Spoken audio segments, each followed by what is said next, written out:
Hey guys and gals, my name is Rob West, and I never in my life ever dreamed that I would be doing something like this. But I just want to say a few things about this story before anyone decides to listen to it.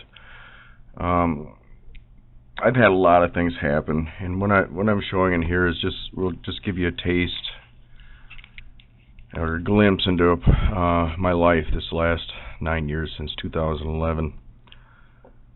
There are many, many, many more things that have happened that I'm not talking about in here. I'm sure there's things that I wish I would have said, and there's just a lot to this, and this is a project that I'm definitely not prepared for. I'm not a speaker or anything, but I just feel like all this stuff that has happened to me happened for a reason, and I really feel like I just need to get it out to y'all in hopes that y'all realize that we're being lied to about everything. And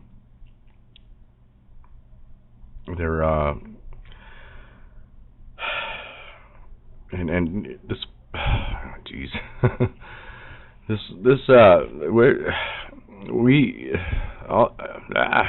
everybody needs to wake up. I mean, we need to really come together as one, and with love. Definitely love. We all need to forgive each other if we have anything, if we're upset at each other about anything. I mean, it really doesn't matter what we may be upset about. I mean, the reasons a lot of these things have happened is because of money and the whole system and the way everything works. And then you got television mind programming, and they're just very good at dividing us and keeping us at bay, against each other. It's maddening. It's maddening what's going on this planet. But it's in this video here. Hold on a second. I just want to say one thing. As things were happening to me, I didn't know where to go with this information and what was going on. All I did find out is that there was nowhere to go to report any of this. And when I did, I found out later that that was the wrong thing to do, because then I started getting surveilled. And as things were happening to me, I was posting them on Facebook. I was posting videos on YouTube, and I was getting laughed at a lot, but my whole intentions were to bring everyone in, whether they were laughing at me or not, just so that they could see some of the things and become a little bit of aware of something very odd's going on with Rob West. I got a lot of my old school friends and people I grew up with that accumulated on my Facebook. But I did that for a reason, because I wanted people to see some of these things, whether they believed in it or not. But as I was doing this, I started getting attacked. I'm going to be talking about some of the highlights and showing some of the highlights in this video, and even some of I even have witness testimony in here. I do a lot of the talking, but you'll be surprised at the end of some of these stories that I'm explaining. I have witnesses, conversations with them, recorded conversations of them telling me their story. They're telling us their story to back me up on what I'm explaining in my story. So you'll find it pretty interesting.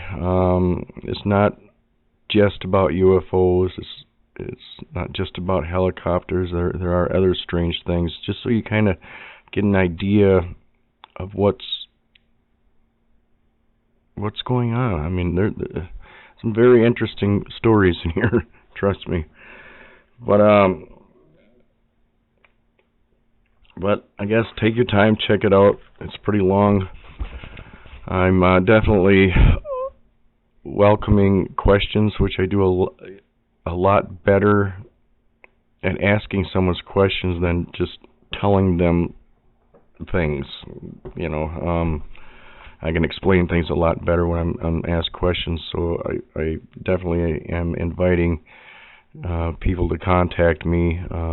May want to do an interview with me, ask me some questions about, you know, my video, and what's going on in my life, and what kind of message that I'm trying to get across.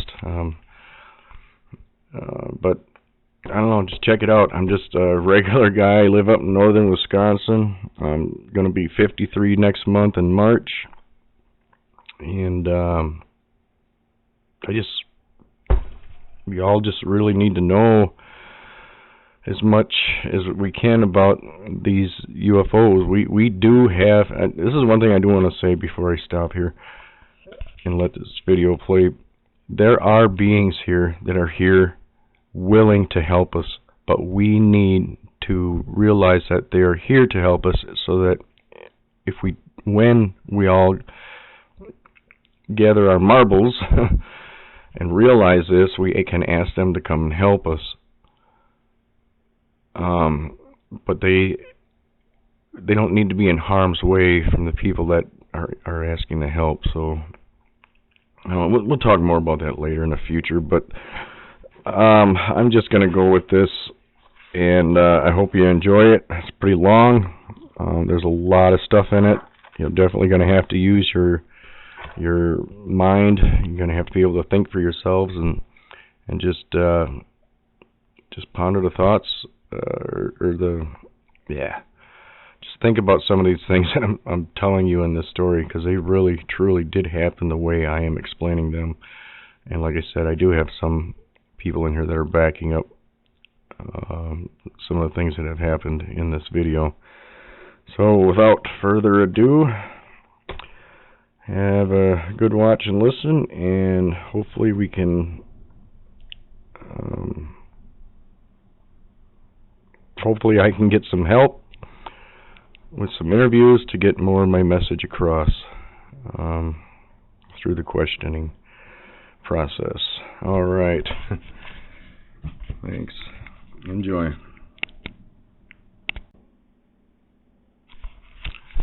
Yeah, and one thing I almost forgot to add.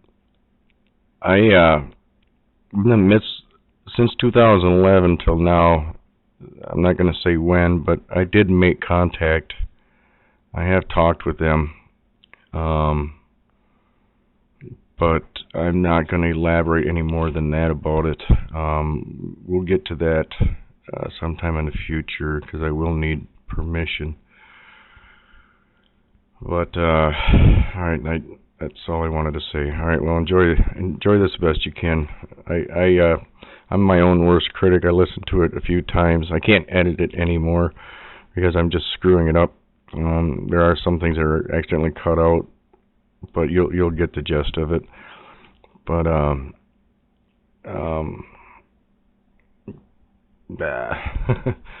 well, alright. And one more thing I'd like to add. I am not a computer savvy person, so I did my best. I made some of my own recreations. I guess appreciate them.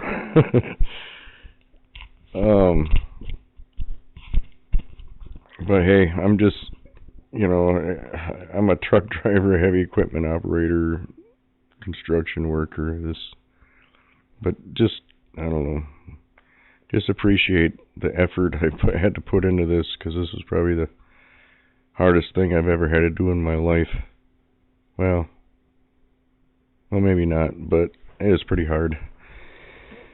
Alright, okay, enjoy. And I think I want to add that I have a very strong feeling that without my knowledge, I am suffering from PTSD and anxiety from all of this. But I'm not a librarian. Everything's off the top of my head. I did put things in order. Pretty damn close anyway. And just explaining the story briefly, as quickly as I can. Just like I said, I'm not even scratching the surface of everything that has happened. If you can't believe any of this has happened, then you're definitely not going to believe many of the things that I haven't mentioned yet. But okay, let's roll the film.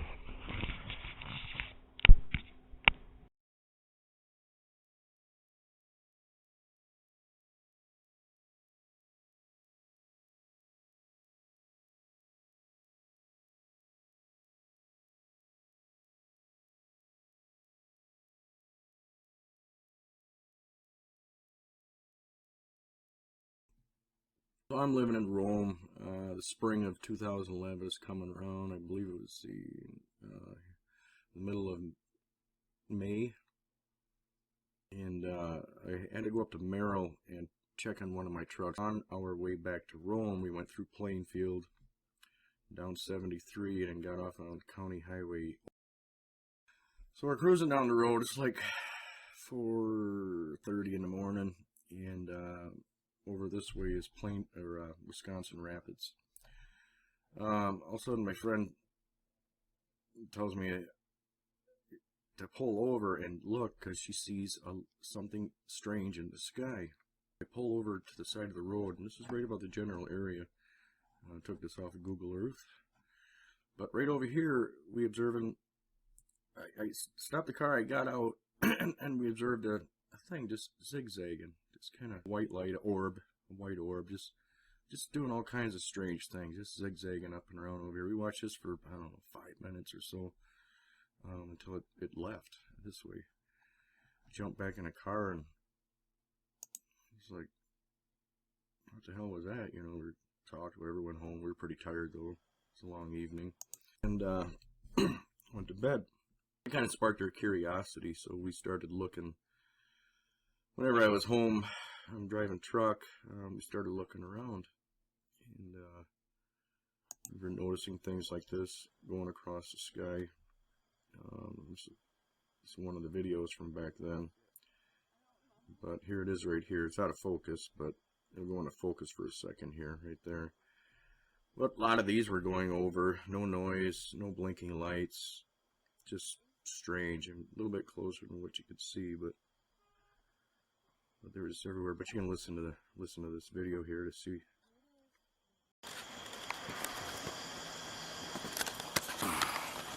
You better hurry up. Where is it?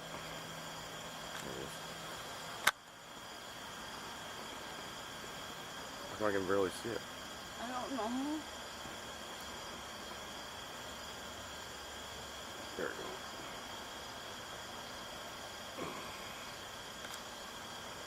What is that?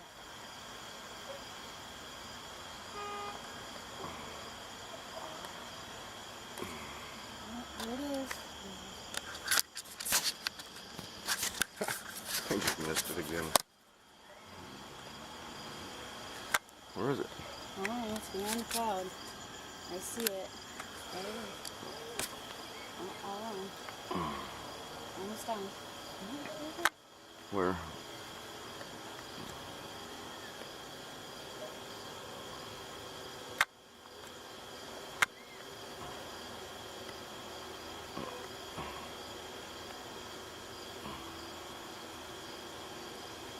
I got nothing.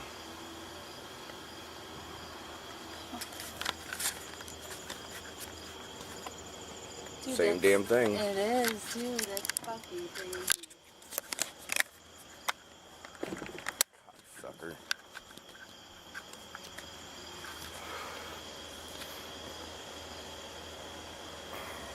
Cannot fucking believe it coming from the same direction.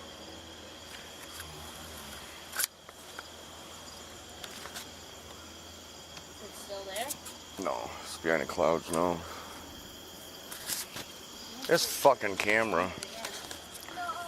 Yeah, just went by. Same thing. What's that moving slowly up there? Where? Or is it not moving? It's not moving. It's the clouds moving. Yep, just went over again.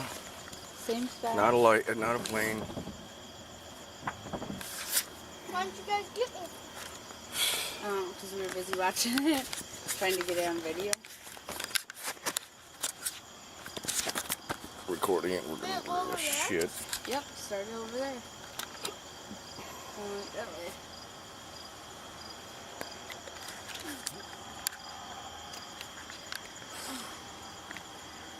What time is it? See what time it is. It's like 8:30. It's 8 o'clock. Yesterday it came out at 8:30. Day before. The day before it was like 9. Yesterday. Yeah. Nothing came by yesterday. Yeah, it was yesterday. No, it was the day before. The day before. So Yeah, are you 'cause gonna we watch fell that? asleep last night. We were having a lot of things happen, and then one evening we were standing outside right here. I was right here by this stairwell that goes into the house. There's a fire pit right here, and a friend was standing over here. And we were looking up in the sky this way, and she had noticed 4 lights up there.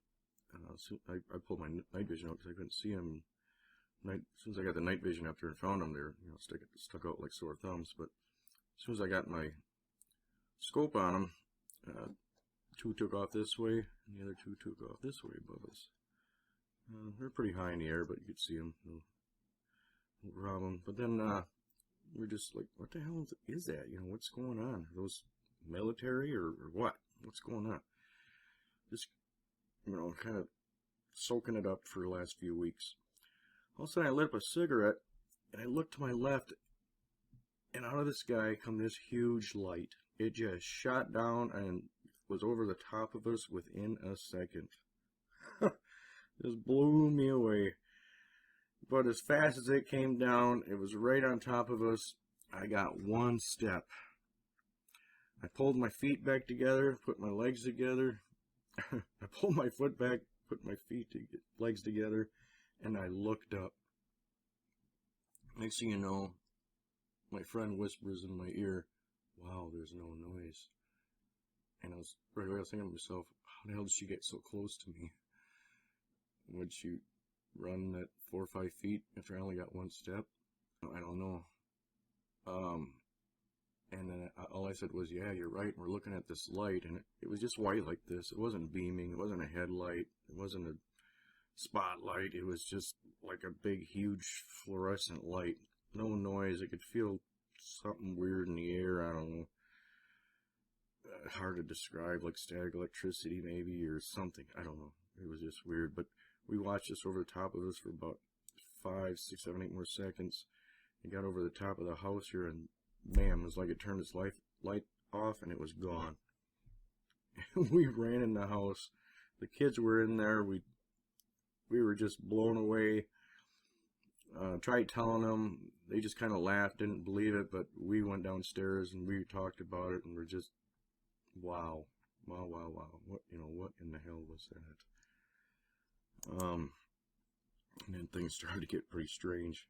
There's a lot of things that happened. I mean, she had an experience with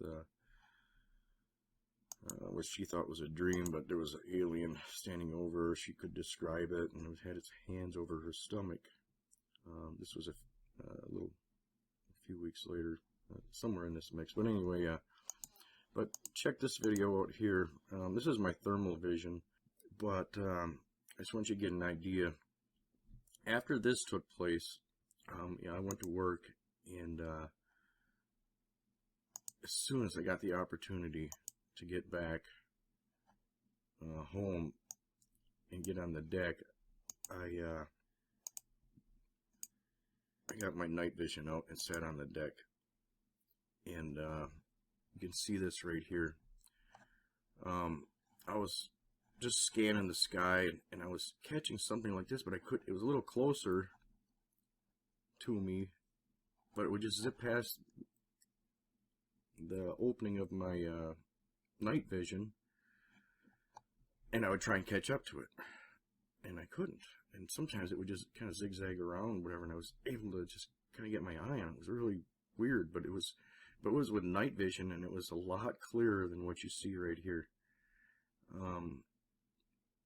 But this kept happening. I was like telling my friend, "What in the hell is this? I'm seeing something going across here, but I can't keep up with it." This went on a few nights, and then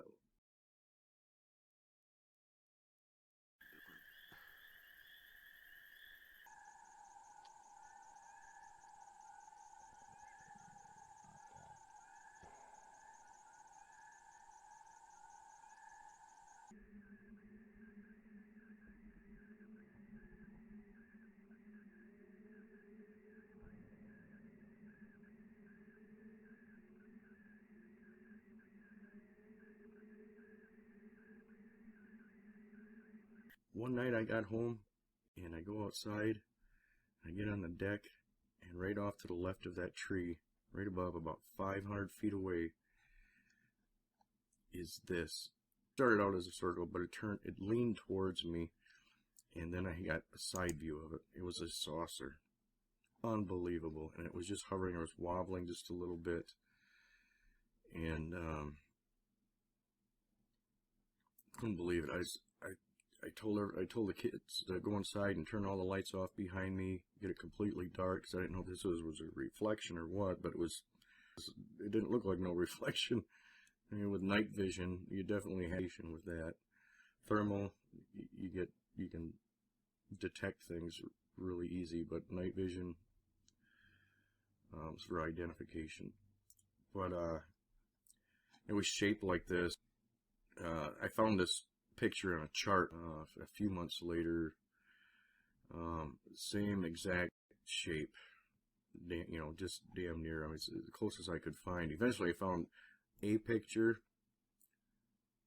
or I found two videos that had the saucer in it. Exactly what I was seeing off the deck here. But this UFO, it was weird. It was there for dang near an hour, and it was like this, and then it would flip upside down to where I could see the bottom of it. This is a good picture of it. To where it was round. This thing is probably 70, 80 feet around, figuring, as far away as it was, 500 feet. There's no ways any more than that. But this would be a real picture of it. Not mine, but this is just one of them I found from on the internet in the last 8 years. I mean, I only found two of them. Here's a video of government. This is them in action. They move exactly the same. But just imagine this thing hovering. It's right off the deck of your house. But it was right here. Like I said, it was showing me the side view and the bottom. It did this for about 5-10 minutes or so, somewhere in there, and then it would lower itself, and it just kept. Then it would stop, and it would do the same thing right here, and then it moved over here, and did it for another 5-10 minutes over here. And it was weird. It just kept doing that. It was showing me the bottom and the sides, kind of like it wanted me to get familiar with it. Her girlfriend look at it through the night vision. She couldn't really see it because of her glasses, and she didn't have it dialed in for her eyesight. You have to do that every new user. I didn't know that back then, but I was really anxious to get it back. So I ended up watching the whole event because I really wanted to know what the hell was going on. It eventually moved back over to its original spot, still showing me this, and then it started drifting this way. Went behind this tree. Over here I could see it in this opening through this way from this tree. Right through here I could see it. And it went behind this tree where I couldn't see it anymore. And then it came back out and it was vertical instead of horizontal.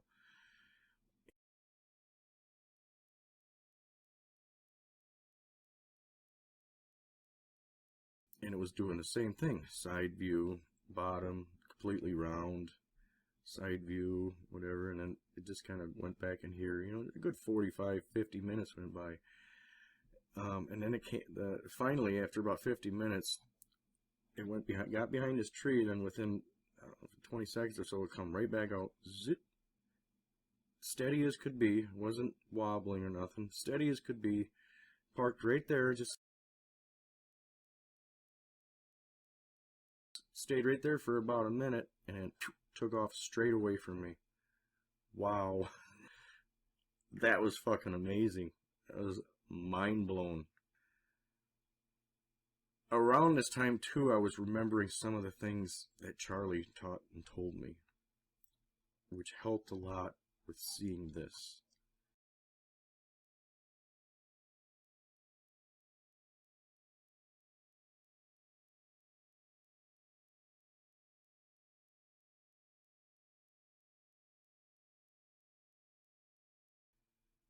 So my mind is wondering what's going on, but yet I'm totally confused. I just didn't know what was going on. I would go back to work. As soon as I get another chance, I'd come right out on the deck, and there they would be again. This time it was over here, on this side of the tree. I was just hovering. It was doing the same thing. It was showing me the bottom and the side. It was there for a good 40 minutes, and it took off. Came a third time. Watching it again, all excited. Came a fourth time. Wow, this is really something else. It came a fifth time. You know, when some weeks are going by, it's not coming every single night. It's just happens to be out there every time I get home and go out on the deck, and there it is. Plain as day with the night vision. Oh, here's another thing. The first time it came, when it was doing whatever, I mean, I should have been able to see this thing even in the night sky. It'd only be at 500 feet away, but I was like pulling the night vision away from my face to the left of my eye, and I'm looking for this thing, and there's nothing there. And I'd bring my night vision back, and I'm like, it's right there. And I just kind of kept going back and forth with the night vision, just, how come I can't see this thing with my own eyes? What is this thing, invisible? It was another thing that really blew my mind. I didn't understand anything about invisibility technology. We got up around the fifth, sixth time. I came home, you know, and I'm really excited seeing these things, these saucers hovering out there. I've been telling some friends, you know, they're kind of laughing at me, and I'm like, no, I'm serious. This could be. Just come over. I said, you know, these things are, every time I go outside, they're there. I guarantee they'll be there.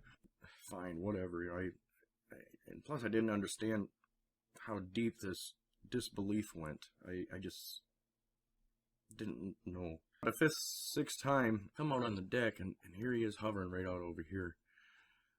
And I watched it for about a minute, and I'm like, what in the heck? And I got freaked out. I go back into the dining room, walking around, kids and everybody's in here watching a movie or something, and I'm just kind of freaked out.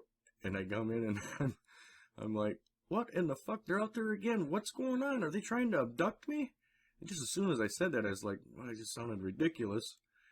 I'm like, wait a minute here. I said, they would have done that already. I mean, what the hell's going on? Are they trying to tell me something? You know, and I'm talking out loud. Nobody's really listening to me, but whatever, I don't care. So I go back out on the deck, and I finish watching them. You know, they're there for another about 20 minutes, and then they take off. What in the hell is going on? So I'm talking to people, you know, and they're like, call it in, you know, see if they can get it on radar. When I got the chance, I called in, and I called the Madison Airport, I called the Mosinee Airport, I called Fort McCoy. That was a big mistake. Told them what was going on. They said they weren't seeing anything, and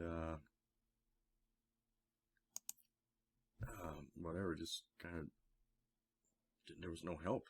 So I didn't know what to do. I was kind of confused. Like, isn't there somewhere where you report this? Somebody told me MUFON, but I didn't know. I called these places first. So I'm putting this stuff on YouTube and Facebook. And towards the end of the summer, it's probably in August, I think it was. Just taking a guess. I'd have to look and see exactly when it was, but I started. I come home one day. I hauled a load down to Beloit and got back. I was back probably 11 o'clock in the morning, 11:30 back at the house. And I'm sitting at the kitchen dining room table with a friend, and we've been there for a couple hours. And I had noticed out front there was a couple of guys fishing there.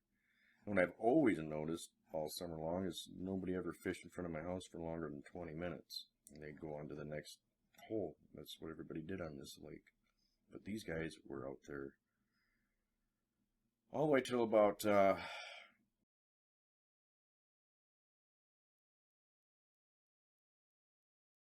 when I started recording them. Now check these guys out. They were there 2 days in a row. First day for 6.5 hours. Mind you, 6.5 hours. Yes, here's another thing too. Right when I noticed these guys out here, and it'd been a couple hours. I told my son, I said, walk over through the woods over there and see if there's any squad cars over there, and he did. And he walked in there, and when he got there, he said there was 2 black cars over there facing towards the house. As soon as he saw him pull something down off the dash, put it in the passenger seat, and then they both took off.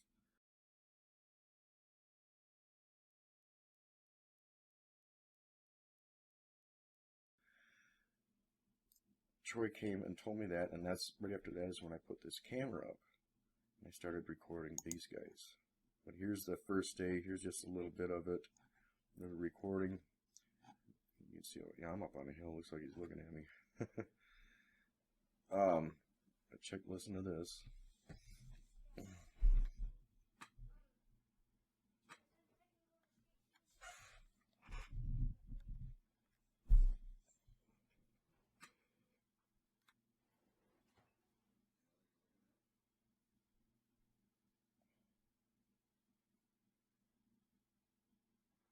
I swear I've seen those 2 people on a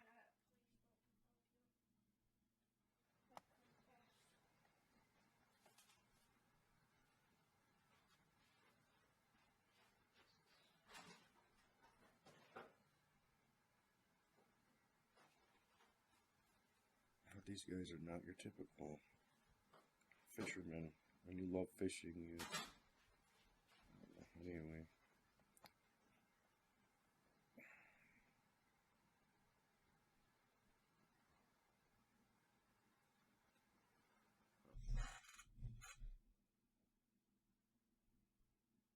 I mean, how do you cast a rod like that and start to be fishing? He's bored out of his mind.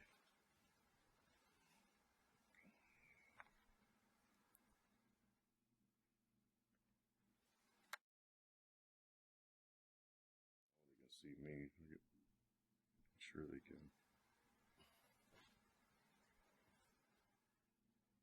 I'm behind a glass window. Sliding glass window, but I'm sure they can see me. Just watch how this guy casts.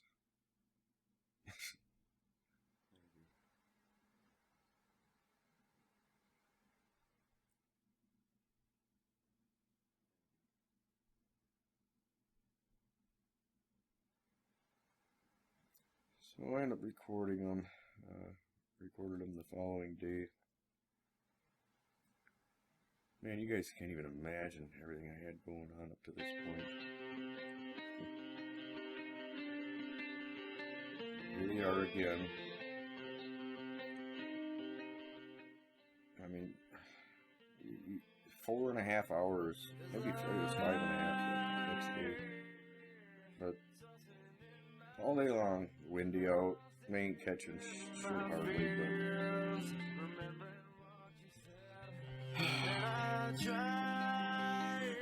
it's like he can notice I'm up in the window again. Crosses his arms. I think he's nervous because he sees me. That's just how I read it, though. Always casting towards the shore, facing towards my house.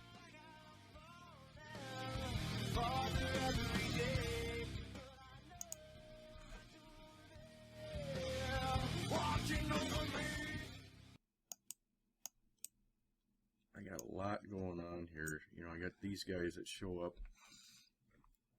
you know, outside. I video record them. I kind of understand what's going on. That we're being lied to, and these UFOs are just trying to wake me up, get me to help wake others up, I guess. You know, I'm not actually quite to that point.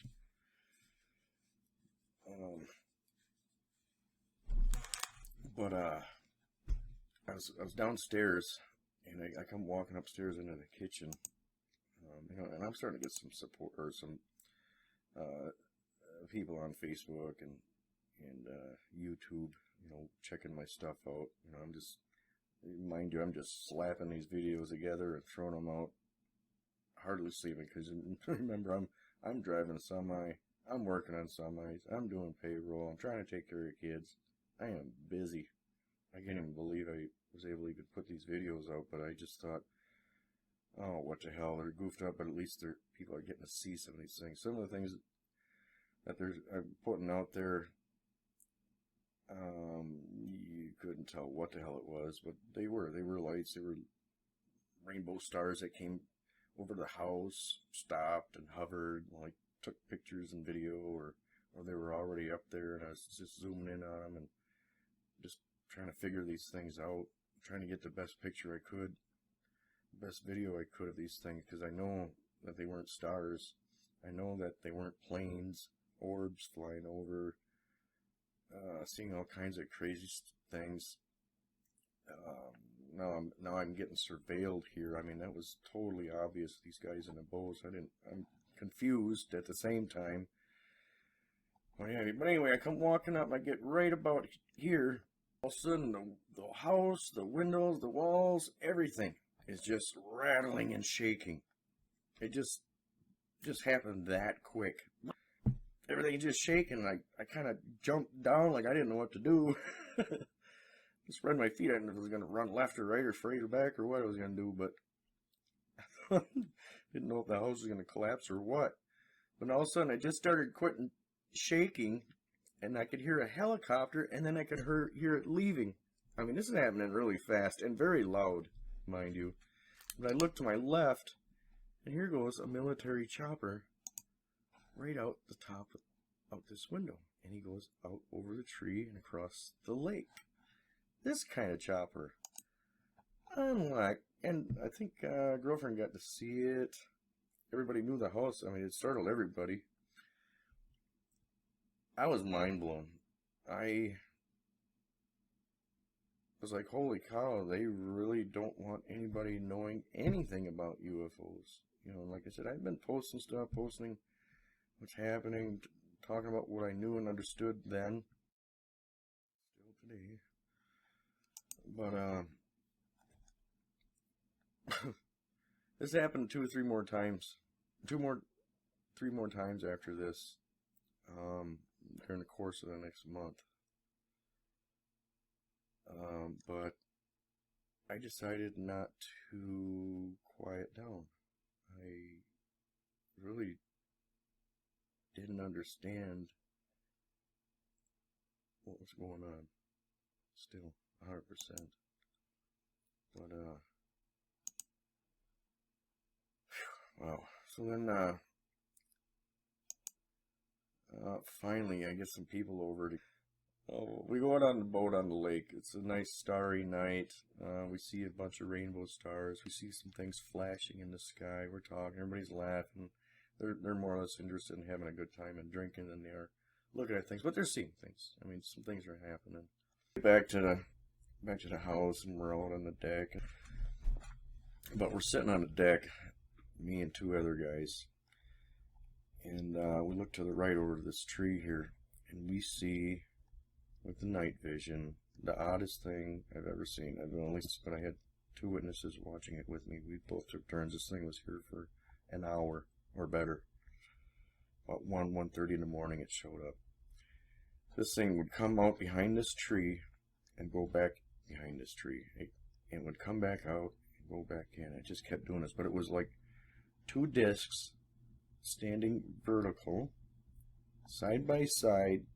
you could see like energy or light in between them. It was really weird. And then it would kind of come out the back sides and then dissipate in whatever, and it'd be dark. It was like light showing up in the night vision. The night vision was showing it up, you know, but especially the two discs, and it's like they were stuck together, but nothing was holding them together. But whenever they moved left or right, they were right together.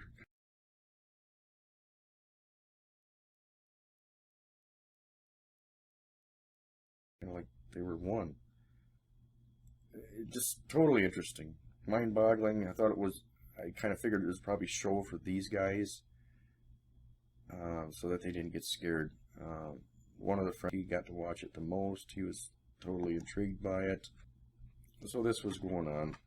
Awesome sighting, different than the saucers that I was having prior to all this.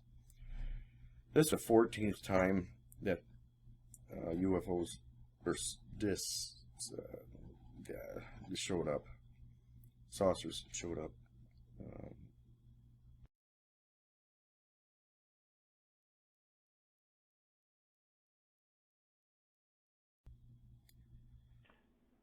After this party, a few weeks or so went by, and I've had a pretty long summer. I've had a lot of experiences. I've had a lot of things happen. I learned quite a bit. I came to an understanding where something was going on, and these UFOs were trying to tell me something. Doing some research on the internet, I started to realize what was going on with the chemtrails and some other things. I wasn't quite sure what. I didn't know if it had to do with Nibiru or the chemtrails or both, but I just was starting to realize about the chemtrails and this Nibiru. I found myself in the backyard, standing over here on the hill, right in this area, just to the right, in the opening, and it was evening, you know, dark outside.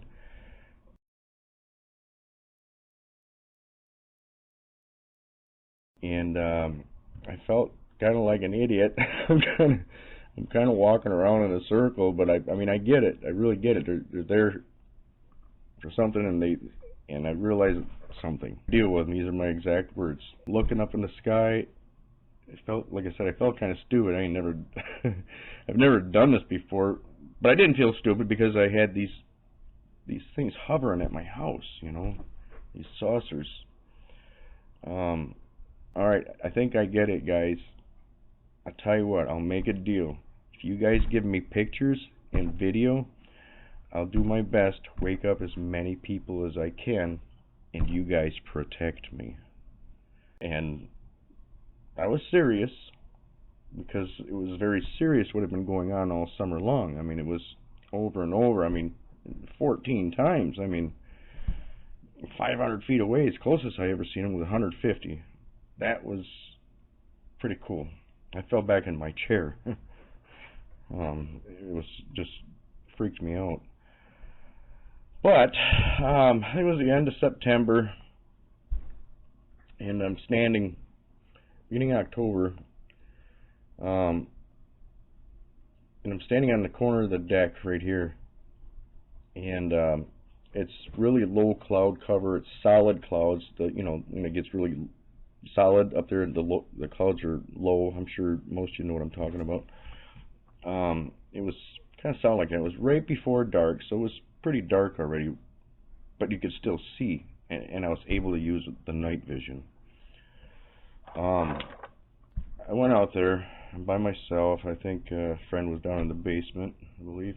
I come up there with my night vision for some reason. I don't know. I start looking off to the right side of that tree, and probably about 1,000 feet away, I was just kind of scanning around. As soon as I got to the right there, here come the object through the clouds, and it stopped right there. It just beneath the clouds.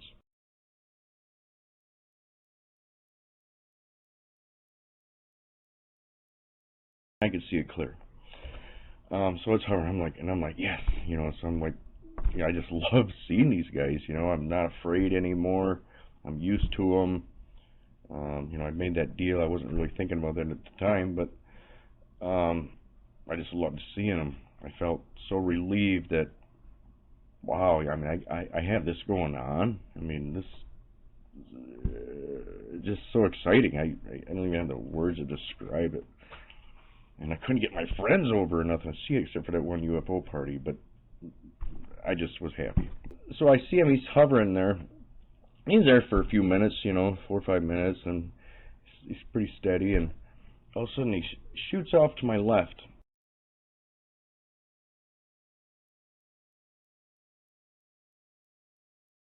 Across down the lake, top of the lake, and just takes off. And I'm able to keep up with him because he's just at that distance. I'm able to swing my head to the left that fast.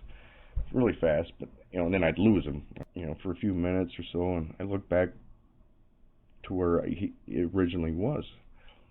And as soon as I get there, as soon as I get right there where he was, here he comes through the cloud again. Perfect timing. He comes back and he's hovering. I'm like, all right, thank you for coming back. And he's hovering there for a little while, and he's hovering, and he takes off again to my left, same direction. Oh man, you know, come back, you know. You know, some minutes go by and comes back. Cool. I mean, I'm starting to think, you know, just starting off, you know, and he's there for 4 or 5 minutes, whatever, and takes off again. I'm like, what in the heck? Why does he keep taking off? This is the 3rd time, you know. And he comes back, and it's the 4th time he's back. I'm like, what? And I'm really thinking to myself, why does he keep taking off? And he comes back to the same spot. Whatever, you know, I don't know. I'm just glad he's there. I'm watching. All of a sudden, I hear 2 friends show up. I turn around, I see them. I'm, hey guys, come here. They're like, what? I said, hey, there's the UFO's up here. You want to see it? And my female friend is like, oh, all right, I guess so. She doesn't. She always told me, I don't ever want to see this stuff. It scares me. I don't want to know, she says. But I really adore her. She's a really nice person. I said, no, you gotta look.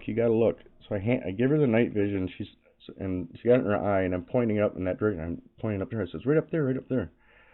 And luckily enough, she had good vision, and so did her boyfriend. We didn't have to dial in. They didn't wear glasses, so it kind of worked out pretty good. And she gets on and she goes, hey, I see it. I see it. And she's looking. And she goes, what is that? I said, it's a UFO. And she's looking, and she's looking for like 10, 15 seconds. And she pulls it down, she goes, and hands me the night vision. She goes, Robert, you know I don't want to see this. Where's girlfriend? I said, she's down in the basement. So she leaves. I hand it to the male friend, and I point up there in the direction, you know, to the right of the tree. And he's looking around, and he gets on it right away, and he's like, oh, I think I see it. And he's on it, and he goes, what is it? I said, it's a UFO. I said, they're invisible, but you can see them with the night vision. And he's looking. All of a sudden, he swings his head to the left because it took off to the left. He goes, hey, it just took off. I said, yeah, it's been doing it. It did that like 3 times before you guys got here. I said, but just wait a few minutes or so. It'll come back. It'll come back to the same spot. It's been doing that. I don't know why it's doing that. It's just whatever. I said, so he was kind of like, wow, you know, what was that? He wants to. I let him keep the night vision. I said, well, let me know when it comes back. And he's kind of scanning around in front, to the left, and all over the clouds. I'm like, go to your right. Look where you were. He looks to the right, and he doesn't see nothing. He's looking back over to the left, scanning around, and I'm like, a minute later, I go, well, look to the right again. Check over there, because it's been a minute.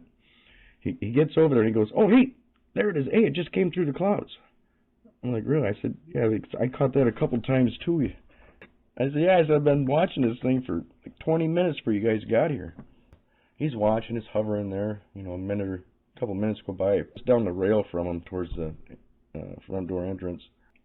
I look to the right, and I can't see where the UFO is hovering because the trees are in the way, because I'm just down the railing a little ways. And it's getting pretty close to dark. All of a sudden I see, probably about 500 to 600 feet away, maybe a little less, I don't know, yeah, about 500 or 600, and I see this big black thing, 60 feet around maybe, or it's pretty big, but it went by so fast, all I could catch was like just a split second of it. And I see it. I mean, it was totally obvious. I'm like, and he goes, "Hey, that UFO just took off again." And I'm like, "Really?" I said, "Did you just see a black flash before that UFO took off?" He's like, "No, but I saw a white flash before, and then that UFO took off." I'm like, "Really?"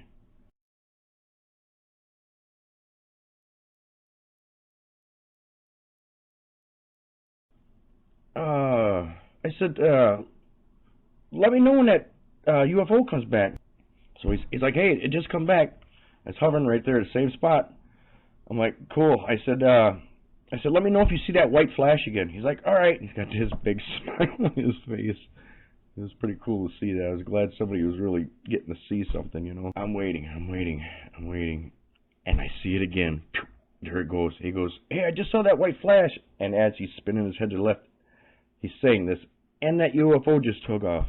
I'm like, "What the hell was it?" I said. He's like, "What?" I said, "That whatever." I said, "There's something going by right before that UFO takes off. It's that white flash that you're seeing. I'm seeing it with my own eyes." He didn't say anything, but he's looking around, he's scanning around, and I'm like, and I didn't say any more. I go, "Let me know when that UFO comes back." He said, "All right." So it comes back, and I see it a third time. Black thing, and it's starting to get pretty dark. But I just saw this thing a third time. He said he saw the white flash at the same time when he turned his head to the left, and the UFO took off. He's telling me. Now they're showing me that they're protecting me. What in the hell is that object? I mean, it's a cat and mouse game. They're hovering up there. Something flies by. They take off after it.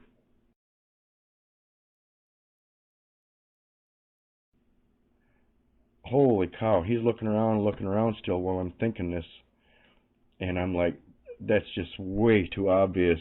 And it was, like I said, it was getting pretty dark. I'm sure that UFO was coming back, but I said, "Hey, let's go in and see what the girls are doing." He said, "All right," because like I said, it was getting dark. We went downstairs in the game room and at the bar there and sat and talked, and I didn't say anything. I was speechless. He talked about a little bit what he was seeing up there, and then that was the end of the conversation. Nobody ever talks about that stuff long. I mean, even if they see something, it's weird. I don't know. I'm sure he talked about it later. Him and the female friend are the only ones that got to see this saucer in particular. A year and a half later, I stopped in and saw my female friend, which I got a chance to ask him. I was looking for a witness testimony, so I turned my recorder on. This is the only proof that I have about what I just described. Man, and this event, pretty awesome. I'm telling you, it really is. But check this out. I wish I could do a better job explaining this stuff. I think a few friends told me, "Yeah, it sounds pretty good. You're doing all right." Well, here it is. This is the only proof to what I just described. Check it out. Listen. Oh, I just don't hear you, Luke. I'm trying to sleep about it. About some kid shit or what? Or? Yeah, it's just all fucked up, but I'll get it straightened out here. You will. Hey, yeah, tell me about what you saw on that deck there. You seen it. I seen it. What all happened for that 20? I believe it. I honestly don't need to hear it again, to tell you the truth, because I do believe you. But I don't need no clarification. We just don't want to know when we're going to die, okay? Oh my God.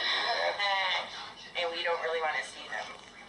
What do you remember it? Yeah. Well, it was just something laid out there. Kind of moved. It was sporadic, and it was fucking there. thing with that UFO was hovering underneath the cloud and it would take off? Yeah, there was something that was just hanging and then it would, yeah, it would take off. Like I said, it's been a long time. I just don't recall exactly what it was. Kind of, yeah. But yeah, there was actually something, I guess. But that's all I had, you know. So yeah, buddy, I remember. Yeah. How do you forget that? You won't. But he did. He remembered. I'm glad that he mentioned that he remembered it hovering there or hanging there, and then it would take off. I mean, that to me is, I thought was very, at least I got that. Yeah. You know, definitely. Because he didn't know what was going on. I'm the one that, you know, I'm the one that's got to experience everything. Just the excitement I get from seeing the stars. They look like they're stars, but they can't be. That they just flash all different colors, and when something moves in the sky, how exhilarating it is, and then to have that happen right in front of your face. Yeah. Could you imagine? What would you do with yourself? I don't know. Could you imagine a saucer hovering at your house? No, I can't imagine. You know, no lights, just a saucer. I would absolutely love to, though. It was awesome.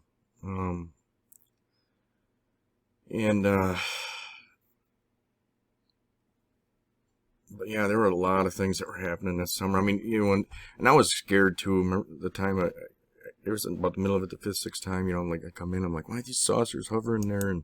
But I was scared. I mean, I was kind of, but I'm like, wait a minute, I can do this, you know, I can deal with it. But I was at my computer one morning, and my daughter and the girlfriend were leaving, and they come running. They were leaving to go to Walmart, but they come running back in. They're like, Dad, come out here. These flowers alongside the garage are glowing like light bulbs.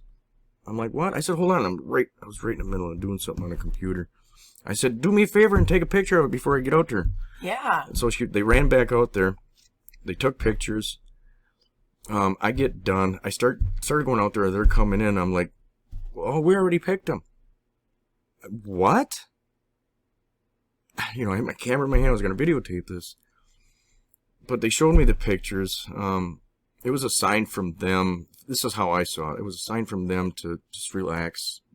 Absolutely love. Beautiful. This is, you know, I don't want to get too much into it, but there was a lot of things that were going on. But this is just one of them, to where they were showing me. I don't know how to explain, but there's the other flower. You know, at least she got some pretty good pictures of it. Have you researched it all to see if this has ever happened for people? I haven't heard anything. I posted it and stuff. Nobody's ever seen flowers lit up like light bulbs. And they were lit up like light bulbs. I didn't get to see it with my own eyes, but they told me. After they picked them, were they lit up or no? I have a picture of her with it in her ear where it was dimming out. And it's half dimmed than this. I gotta quick show you the picture if you want to see it.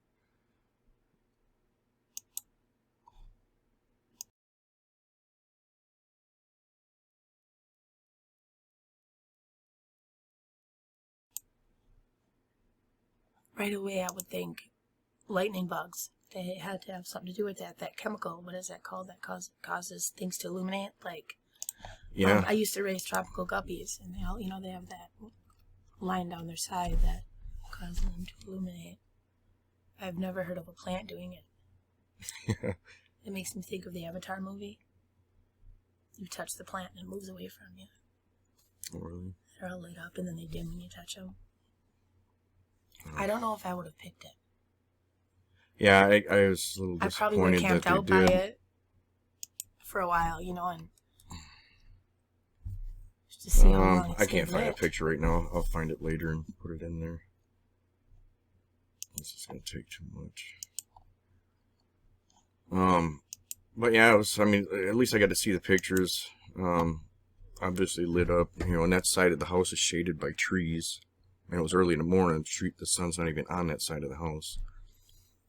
Oh yeah, this happened later.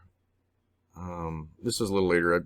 It's not supposed to be this early in the video, but this happened later. Me and my kids were standing outside, and I was showing them the rainbow stars. It was just me and my kids, and I was showing them rainbow stars. I was actually kind of trying to videotape them, and both kids were seeing something black flying through the air right outside the steps there, where the big light came down. Is where we were, and I'm like, what? And I'm looking, I'm like, I can't see none, but they kept seeing it. the two kids. I'm like, what the heck's going on? I looked towards the west, and all of a sudden it lit up. It turned its lights on, just a short light, and I was like, oh, it's them. You know, and they turned the lights off, and they kind of spun around. We both looked around and were looking around, and then I had my camera ready, and it went right over the top of the house, turned its lights on, and I got one snap shot off, and that's what it gave me. You know, I took this little heart as whatever, I don't know. This kind of cheered me up. I didn't even notice the heart until you said that. Yeah, I know it was right over the top of the house. It was really close, probably no more than 150 feet away. You know, and just, so that was, the kids got to see that. What's that the was, symbol of love for a human?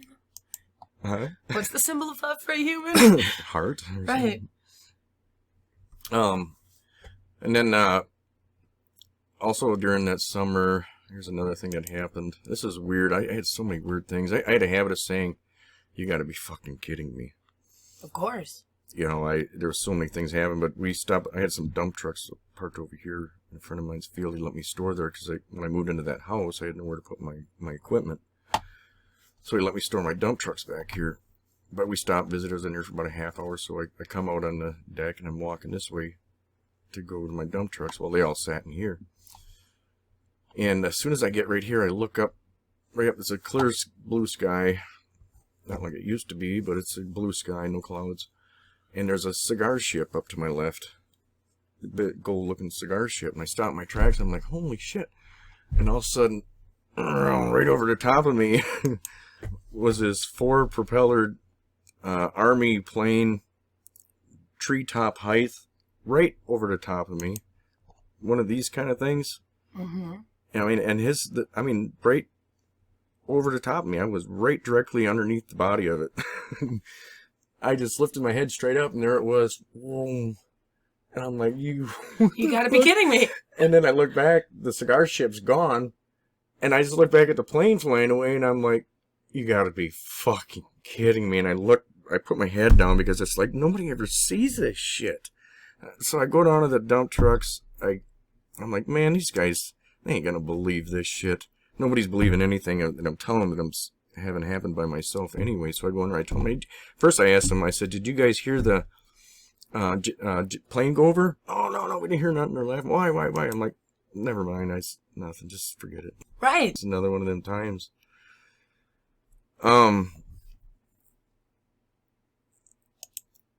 But about a year later, some months later, you know, and I'm still going through a lot of stuff. I'm posting pictures. I'm on Facebook. I'm trying to take care of the kids. I'm talking to a lot of people around the world on Facebook. And what year do you think this was? Just a lot of things going on. Just kind of keeping busy, trying to wake people up. Putting out good messages, trying to raise people's vibrations and things like that. Definitely. I'm learning really fast. And I'm trying to help others and just doing what I promised I would do. Yeah. As long as they would protect me. So I'm doing what I'm doing. But then, let's see, the summer of 2012 comes around. And things are still going. I'm still doing what I can and working and just trying to get these videos out and pictures and whatever. And but before school starts, I gotta take the kids with me. I can't afford a babysitter, but heck, they can come with me anyway. We gotta make some money for school clothes and get things ready. So we take off. We load up in Illinois at this one place where the last one's loaded. Everyone's gone. I get outside the gate. They lock the gate. Place is closed up. So I'm doing my paperwork and checking my truck out. And I told the kids, they're sitting in the truck. I said, hold on a minute. I said, I'm gonna go in the field. I said, be back in 10 minutes. Just wait right here. And I went out in the field. And I'm like, hey, you know, pick me up. You know, I'm just kind of trying to something. You know, I just really wanted to meet him, stuff like that. And nothing happened out there. I get back to the truck, and before I get in, I'm about 15 feet away from it, or so, 30 feet away. And I'm looking up in the sky, and all of a sudden here comes this white. I'm watching some planes going over for a little bit, and then all of a sudden this white thing just comes down right towards me, and I hear the kids. I look towards the kids. I see, guys, get back in that truck, because it was right when this thing was coming down, and I look back, and all of a sudden it was gone. What the hell? I look back, the kids aren't in the thing, and I'm like, what the heck? I'm out there for another minute. What the hell was that? You know, I snap off a few pictures, which I lost those pictures. So I had one really weird picture. But what the hell? So I get in the truck, I have my logbook already. I just kind of scribble a little line in there and I take off. I'm pulling out and I yell back to the kids as they're in the back. I'm yelling at the top of my lungs and they're not answering me. What the hell? Well, they must have passed out, I guess. I get going on the road. All of a sudden, I got these 2 little green orbs flying around me for the next 2.5 hours in the cab. The kids never woke up. I'm laughing like a little schoolboy. Like, what in the fuck is going on here? This is weird. But we had to get going.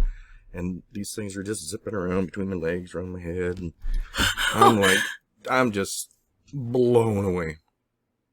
Blown away. Unbelievable. And if you tried to touch them? I did try. I was just driving, but I'm just like, you gotta be kidding me. And I'm just like, and I'm giggling. I'm just enjoying the shit out of this. I mean, I'm acting like a little school kid. And did they stay side by side? Oh, everywhere? Yeah. Sometimes they split up when they would go around my head, around my steering wheel thing. They would split apart, you know, just to show me stuff. But most of the time, they were just kind of together. It was weird. But this went on. We get down. I take a nap somewhere. We take off again. These 2 orb things happened a couple more different times. 2 more times. It's 3 times altogether they had these orbs flying around in the truck. But we get down to Texas, where we got to take and drop off this load over here in this area. We stop at this truck stop. We get here early in the morning. I get off, and yeah, we can put this away. All right, we get off. I pull in around this building. I pull up this way and I back in right where this pin is, where these trucks are. And we go on. Everybody goes to the restroom, and I'm beat. I'm just freaking beat. So I get back in the truck, and the kids. I said, "You guys gotta go to the bathroom. Just wake me up. Let me know. Don't go in there by yourselves." So I pass out. Within an hour or so, the kids are trying to wake me up. And I remember it. They were like saying something about a helicopter or something, you know. And I just like, take a picture. And I pass back out. I wake up later. They got to go to the bathroom real bad. Were trying to wake me up for a little while. Right. We go to the bathroom. We come back out. I'm like, and I'm starting to remember, what the hell were you guys trying to wake me up for earlier? What was going on? And they told me there was a helicopter, there was a sign right out here, about 70 feet tall or whatever, for this gas station. They said there was a helicopter hovering there for like 10 minutes, facing right towards the truck. Just facing right towards the truck. Just hovering there for about 10 minutes, they said. And that's, you know, they wanted me to see it. I'm like, oh. And I asked them what color it was, or they said it was white. All right. Well, interesting. You know, I wouldn't be surprised. You know, I've got a lot of surveillance things going on, but, you know, I'm in Texas. I mean, I'm a long ways from home. However, at the time I knew some things about reptilian territory, and they said down south, southwest was like reptilian area or whatever. And down here in Texas, I was kind of thinking of, but I have no idea. So we get up the next morning, we take off, we go get unloaded, and then we have to go to the other side of Dallas over here. What is this, Fort Cold, and pick up. So we drive through whatever we eat and whatever, and we get to this place, spend the night, so we're getting loaded the next day. I'm parked over here to the left on this side of the street. We get up, everybody's kind of getting ready. There's a lot of trucks here, and everybody's pulling in from this side, you know, whoever's first, you know, I'm waiting for my turn. It's taking about 10 minutes per driver to check in. I'm like, oh, God, this is kind of taking a long time for each truck, whatever. So these trucks pull up, I pull in, I get right here, set the brake, and all of a sudden I look over, I'm looking around, I look over to my left. Right over here it's a helicopter hovering right off the corner of this building, not above it, but just right alongside of it, kind of in the parking lot. And I yell at the kids, they're in the back playing, doing something. I say, guys, come here, come here, come here. Let's look at this helicopter. They come up there. I said, is that the helicopter? And they're like looking at it. And yeah, that's it. That's the same one. I just got goosebumps. And I'm like, really? So I grab my camera. So I videotape it, you know. And I'm parked out here. There's a truck here and another truck. I videotape. This is the picture of it. This is the helicopter that was hovering there. But 10 minutes go by, pull ahead. Another 10 minutes go by, he's still hovering there. I pull up to the guard shack. He's still hovering there. I go in. I'm like watching it. I'm like through the window inside the guard shack. You know, what the hell's going on? He's hovering right here. I'm right here. What the hell? I get done. My 10 minutes are done. I get in my truck and my door's over here. So I go in. As soon as I start moving, and I'm getting right here, I'm going really slow to turn this corner because all of a sudden I start seeing him moving. He's going this way. And I kind of lose him through here because these trailers in the building. So I work my way down here, find my door. I can kind of see him over here, so I'm hurrying. I jump out, open my doors, I back in, choke the wheels, lock it in, and I come running out here to the fender, and here they start coming right past the building here. On the other side. Yeah, right through here where my thing is. I got the arrows in there too. And watch him, he's going really slow through here, almost hovering. And I'm like, and I'm just peeking around the hood and the fender. Oh yeah, he's a lot closer. And I'm like, you gotta be. And I didn't want to stick my head out there. I don't know. I'm just like, cause I didn't want my picture taken or whatever, getting a good look at me and I don't know what's going on. I don't know if it's even for me. I feel kind of just weird. But anyway, then they leave. Okay, this is weird. I lost the video, but at least I still got that picture. Okay, this is really frickin' weird. So on our way back to Wisconsin, not a big deal, but we ran into a chopper like this. But a black one, same as that white one right there. You know, I don't know, I didn't think too much of it. I did, kinda, but you know, just. What do you do? Nothing. Just flying, maybe watching. I'm not really sure. So the kids started school, and I'm hauling loads down to Beloit, Wisconsin, to Frito-Lay. I think it was in October 2012.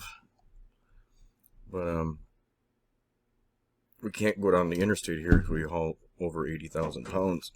And even if you got a permit, they still don't allow you to go down the interstate. So we got to take this back way. And I went and got loaded in the morning. Left. I'm down here about 9:30. I'm going through Madison. Here's the Madison Airport. And I go past TA truck stop. I get to the top hill. I get stopped by this light right here. I take off. And this is quite a distance from the airport. I take off. And going through the gears, I get through the intersection. I'm just getting to the 7th gear. And right behind these trees right here, I get right here, right behind these trees, here comes a military chopper, like this one. The guy here is looking right at me. He's like, they're like 100 feet in front of me. You know, if that, 80. Pilot's looking right at me. And at that point, you don't know. You could just be shot, and then. I have no idea. He come out from behind the woods. Just surprised the hell right out of me. There's traffic all around. He's the pilot's looking right at me, and they're like right in front. I mean, this is going really fast. They're right in front of me. The side door's open, and there's a guy strapped in. They're all dressed in black goggles, everything. And there's this guy strapped in, and he's got his elbows up, and he's holding something right in front of him, and it looks like a camera. And they go right past me, over to the field to my left. I go past, this is right here. This is the airport's way down here. So they go right across, right in front of traffic. He goes across here. He spins around, And now the pilot can see me. So I'm heading down the road, and I can see him in my rear view mirror. He's hovering here, and I'm making it all the way down here, and I get all the way down here, and he's still hovering there. He's still hovering. Right down here, you can't see it, but it starts curving towards this way. I just started curving, and I'm like leaning up on my seat so I could see out the mirror, because I'm starting to go around that corner, and all of a sudden I see him. He takes off. He's taking off back towards Fort McCoy. You know, I'm just cussing. You gotta be fucking kidding me. What'd they do? Take my picture? I mean, all that just to take my picture? You know, because, I mean, this thing was a camera. I get Face through recognition kind of camera. something. I don't know. You know, I'm just tripping. I have to drive through Madison, and I get down to Evansville. It's like 12 miles, 14 miles before you get to the backside of Beloit. And I'm like getting like really tired, you know. I'm like, I'm so tired. I turn the air on. I wind the window down. I crank the music up. I get to Evansville. I go to this little gas station. I get some coffee. I'm drinking some coffee, and I get to Beloit, and I'm just like tired as hell. Yeah. I get into Frito-Lay, and I drop my hook. I put my trailer up on the lift, and I grab an empty, and I pull out, and I go into Alcoa parking lot, which is right next door to Frito-Lay. You know, I check out, and I go, and it's empty all the time. A lot of trucks parked there. So I go in there, and I get in the back, and I pass right out. I'm just... Yeah. I wake up, and I got to be home to the kids. Do you think that whatever they were holding out there... Hmm? Whatever they were holding out there, too? Because you say taking my picture. Even then, you didn't need something with both hands to take someone's picture. I have no idea. I was miscombobbled, but I wake up, and it's dark out. I look to see what time it is, like 8 o'clock at night. And I'm like, I call home quick. I'm like, holy cow, guys. I said, I don't know. I passed out here. I don't know. I just waking up. I'm still in Beloit. I'm taking off right now. I'll be home in 3 hours. Yeah. And they're all fine, you know. There's a friend there, too. I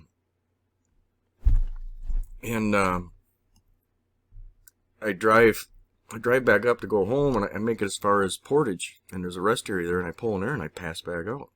I wake back up. It's 5 o'clock in the morning. I'd be at the farm. I get to the farm. I call the kids. Everything's fine. They're getting ready for school. Everything's fine. I said, well, I'll be home tonight. So I went in. I got loaded. Got down to Beloit. I just couldn't stay awake for more than 3 hours at a time, and I couldn't make it home for the next 3 or 4 days.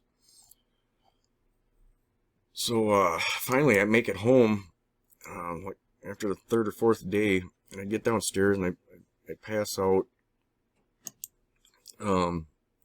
downstairs in the bedroom. I remember my son, I can't remember if it was Saturday or if it was a school day. I'm thinking it was a school day. He didn't go to school that day, but he's the only one home. And he's trying to wake me up. He's like, Dad, get up. There's a helicopter hovering out on the lake. I'm like, what? And he said something again. I'm like, grab my camera and take a picture.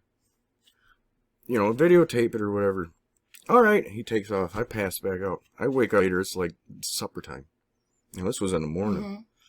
So I wake up, and I'm still miscombobulated, and I remembered it. And I said, Troy, come here. I said, what the hell did you see out there? And he said, right out here was a helicopter hovering. The side door was open. It looked like they were pointing a gun at us. He's 9 years old. I'm like, really? You can't make this up. Yeah, that's... I said, how long was it out there? He said, I don't know, 10 minutes. But, you know, I don't know how long 10 minutes is for him. A 9-year-old, right? Yeah. Okay. Well, that's strange. And I'm still kind of remembering what had happened in Madison. So he tells me that. And, as a 9-year-old, you know that. Yeah. That's not really something you can just make up. Yeah. I'm like, man, these guys are really on me. They're taking my pictures and all this stuff, you know. Now, but I'm still trying to get my head back together. I don't know what the hell's wrong with me. I have no idea. A few weeks go by, and I'm starting to feel a little better. The whole ordeal lasted like 3 weeks, where I finally started recovering. But after a few weeks, I'm like really able to think about what had happened and stuff. And I get a hold of a friend of mine in Idaho that I met online, And I explained to him what happened and everything else, and he sends me, he says, after I get done explaining it to him, he's like, it sounds like they hit you with Tesla Tech.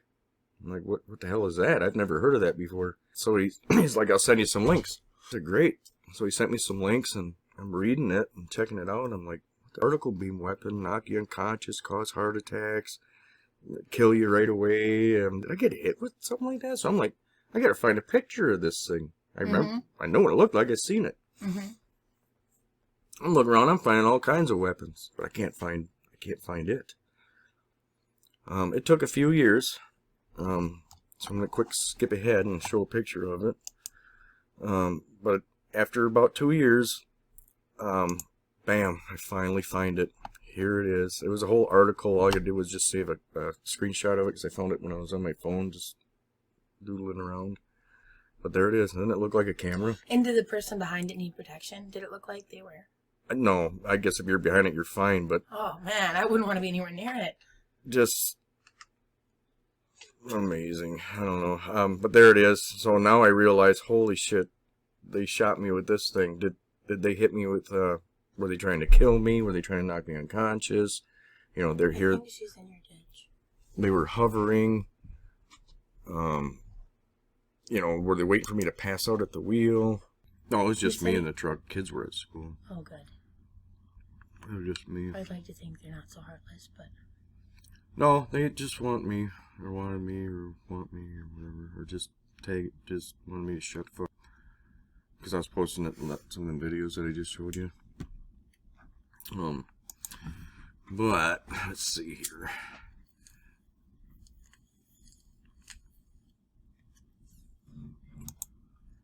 Well, me and my daughter, we took off, it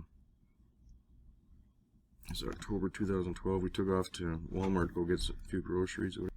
We get home and she gets her bags, whatever, and she takes off ahead of me. I go to the passenger side, I grab the bags, and as soon as I get to the corner of the garage, I see her. She's at the end of the garage on the sidewalk there, and it looked like she had dropped some cans. But right here in the corner of the garage, and then she ran into the house. Right. And then when I got in there, I was kind of laughing at her. She comes up to me. She goes, "Oh my God!" Right. I was just gonna say, everyone knows see it that? sucks when that happens, when it busts through the bag. You know? She's like, "Did you just see that? Did you see that thing run through the yard?" I'm like, "What?" She goes, I thought it was a deer running through the yard, and it just booked. I'm like, "What?" She goes, "Yeah, it ran on two legs." I'm like, "What?" And how old is she? I thought she was 11. This thing ran on two legs right across the yard and took off. She was the only one that got to see it. She said it was hiding right down here. I found out later that this person that was staying at my house was down here too. And I heard some other stuff about these little beings, which I didn't get able to see. I wish I would have. Was that heard of that before these that things happened? can mess with people. Did you start to ask like, about it before your daughter seen that? Huh? Were you aware of the little beings that were being seen before your daughter seen one? Yeah, I was aware of them. Oh, yeah. But I just I never can imagine got how your daughter was, you know. tripped out. She was pretty tripped out. Yeah, she was pretty tripped out about it. I got her talking about it on recording. We're gonna listen to it right now. We just got back from yeah, just when I left behind the house, the light turned on, and before the light turned on, I see like two eyes, so I just thought it was a deer, but then the light turned on, and then it just booked. Yeah. And it wasn't on 4 2, it was on 2, so. Yeah, a little gray alien, you said it was? Yeah, it wasn't big at all. I know, and you weren't even scared. No, I was scared at first. I ran to the house. Did you?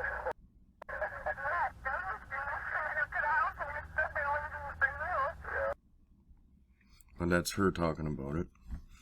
How old was she when you 11, almost 12. got that with her? Uh-huh.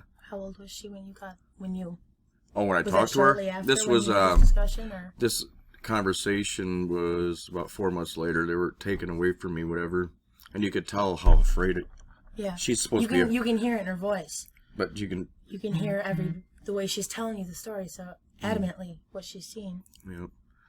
So And then I had her on the phone 4 months later. I was like, I got to get a recording of, you know, her talking about it. At least have it on record. So, and thank God, because it's going in this video here. Yeah. But I can imagine hanging on to all this stuff throughout the years. All that, I mean, that's been a while since. And in November, right at the beginning of December, in one day, my life got turned upside down. Lost my job, kids taken away. And when I got home, I was dealing with shadow objects. And then within 3 weeks, all of a sudden, there was, I don't know if it was an alien on my deck or whatever. My mom called the police. Kind of a little story there. Yeah, this alien was on my deck. After this had happened, I get home and it's like, and I'm sitting there, it's like I'm starting to see these shadow objects, but I'm at the house all by myself in this big house, that lake house. And I'm like, okay, I ain't sleeping downstairs. That's right, these shadow things. So I'm sitting upstairs on the computer in the living room, and all night long, that first night, I'm seeing these things come out on the ceiling. And then I'd look up and they'd take off back into the kitchen. And I'm catching them. And I gotta deal with these fuckers. And I'm not scared. I'm like, because I already know these things can't harm you. But they can. And that's about all I knew about them. And I just like, and I've dealt with a lot, and a lot more than I mentioned. Granny running for the shotgun right now. I dealt with a lot this summer, way more. But I've dealt with a lot of UFOs and orbs and strange things. Not, you know, I didn't show them in the beginning of this video, but but I believe you. I believe that I've got very similar experiences. I think something will come up in this movie that ended up, what, 3 years later, ended up being related. Yeah. We started playing this, and I said, that's mine. That's the same day that the videos I have. Yeah. What? I mean, how do I end up related to this anyway, you know? Right. I believe you. There's no denial. You know, I think a lot of people agree that. So I was told these beings wanted to meet me. And you were told by who? This guy I met online through a friend of mine, actually, that I went to school with. He was messaging me. He's like, and there's a few times I was talking to him on the phone, and the beings came to his house, and there was a lot of commotion in the background. It was very real, like, because I could hear everything, because he'd have to put the phone down, and they would take him, or whatever. Just, I don't know, whatever. But anyway, he was telling me that they wanted to meet me. He told me quite a few things that happened. He told me these beings wanted to meet me, so I'm sitting here, when I just got done talking to him, like, night before or whatever, but I'm sitting in here, I got my computer set up right here, and just out this sliding glass door, and the light's on right above me up here. Dining room light's not on, but right above me is the kitchen light on, ceiling light, huh? Your porch light or your ceiling light? The ceiling light in the kitchen was on, so I had plenty of light where I was sitting. This was your spot, wasn't it? Was this kind of your little spot? My dad always stood behind the counter. It became my little spot for a little while, yeah. Because I wasn't going downstairs anymore, because like I said, these shadow things I just didn't want to be downstairs, you know, and I was staying up all night long, just doing my thing on Facebook, talking to people and having fun and just trying to occupy my time, because I had a lot going on. At this time, you know, it felt like everybody was against me, you know, the courts. I feel like, you know, now they're going to fucking railroad me and I'm going to get framed and all this kind of shit. And now I got these beings, you know, all these UFOs, you know, and like my head's just spinning. I mean, you can't even imagine what I was going through. I mean, most people would have committed suicide, but I'm like, that, you know, I'd never do that. My experiences are awesome, are wonderful. I've seen them protect me. I'm thinking about all, you know, and that's one of the biggest things, is that I got to watch them protecting me from something in that UFO, that story I told you about earlier. And, I mean, me personally, I would agree that was some kind of form of protection. That's what really got me through, was that one main event, all the way through everything. That was amazing. It was obvious as hell for me. Undeniable. I'm the only one that got to see it. It sucks. Oh, well, Travis and Doris got to see the UFO, but they didn't get to see what I was seeing with this object taken off and then putting it together. Like, oh my God, I'm being protected. They're showing me. because they showed me a lot of other things. I like that you thought to make that deal that night. The story in itself that I could talk about later at another time, how it led up to that I made that deal with him. And that's a very long story. I mean, who doesn't want to make a deal? You know, everybody's... I'd love to put it in this video, but it would make this video way too long. I was sitting on the deck, or sitting right here, and this thing showed up. I couldn't see, the light from the kitchen was shining down, but I could see the body, the arms and legs moving around. And he was standing there. He stood there for like 20 minutes when I backed all the way up to the kitchen sink and just stood there inviting him in, but he didn't come in. And after about 20 minutes later, I watched him walk across here, and then it just left. And then my mom, I think I called my mom because I was so mad, pissed off at the time. I called my mom. I was like, son, bitch, I just had an alien on my deck. Why? How come you guys don't fucking believe me? I said, this fucking shit I'm fucking going through, you know, I'm just going on. I was mad, you know, because my family just wasn't listening to me. He's about 4.5 foot tall. And gray. And gray, yeah, looking, but kind of transparent, but solid. Yeah, the camouflage. Something, yeah. But I could see him, no gray, doubt. But kind of transparent. Because he kept catching my eye. Finally, the third time I looked, I'm like, holy shit. But most pictures that are caught in action are gray and kind of transparent. Yeah, yeah. That's what it was, too. Just standing there. Or they're black and kind of dark. And he was kind of like going back and forth and moving his legs so I could see him. So I could see him. You know, he made it obvious. He's getting my attention. So, I mean, what that guy told me and that happening, I was like, I'm learning just something from that. Like, oh my God, they're talking through other people, sending messages to me. This is how I was getting a lot of messages besides, for instance, besides that. People would contact me. Did you think, maybe you should go up to the deck, or no, were you too? I was going to invite him in. Because I want to say, why didn't you get out there, you know? I was scared. I really thought I was going to be able to handle it. But I didn't expect... That's just too much to... there and then to stop. I learned later that it's one thing to know about aliens. It's another to meet them. But there are beings that look just like us, so that would be totally different. But they're not going to come. They're not going to come and meet us until we're ready. And I mean on a vibrational state. If we're not on a higher vibration, they really don't want to hang around with us because they know our thoughts and everything, you know. And if you ain't got clear thoughts and stuff like that, well. There's nothing but and we can we're all capable of doing it. Neurotic garbage going on in your head. Yeah. Super emotional about useless stuff. Yep. Yep. You know, neurotic. Just everything is just useless information. So I talked to my mom. And that's always. I like. And I'm bitching her out whenever I hang up. And I hang up on the phone with her. So I hear Rob. I'm like, what? I spin around. I'm like, what the thing is being saying it or something? You know, nobody's who around. Hasn't heard their name? And all of a sudden I hear it again. I'm like, what the hell? And I go to the door there, and I can't get the other door open, but I can open the one. And I open up. Sure, it's a cop. I'm like, hey, did you call? Are you looking for me? He's like, yeah, you Rob West, Rob. I'm like, yeah. I go, hey, this door doesn't come open. Go down around and come on in through that door. It's open. Just come on up into the kitchen. I'll be here. All right, he says. He comes around, and two of them come in. They come in, are you all right? I'm like, yeah, I'm fine.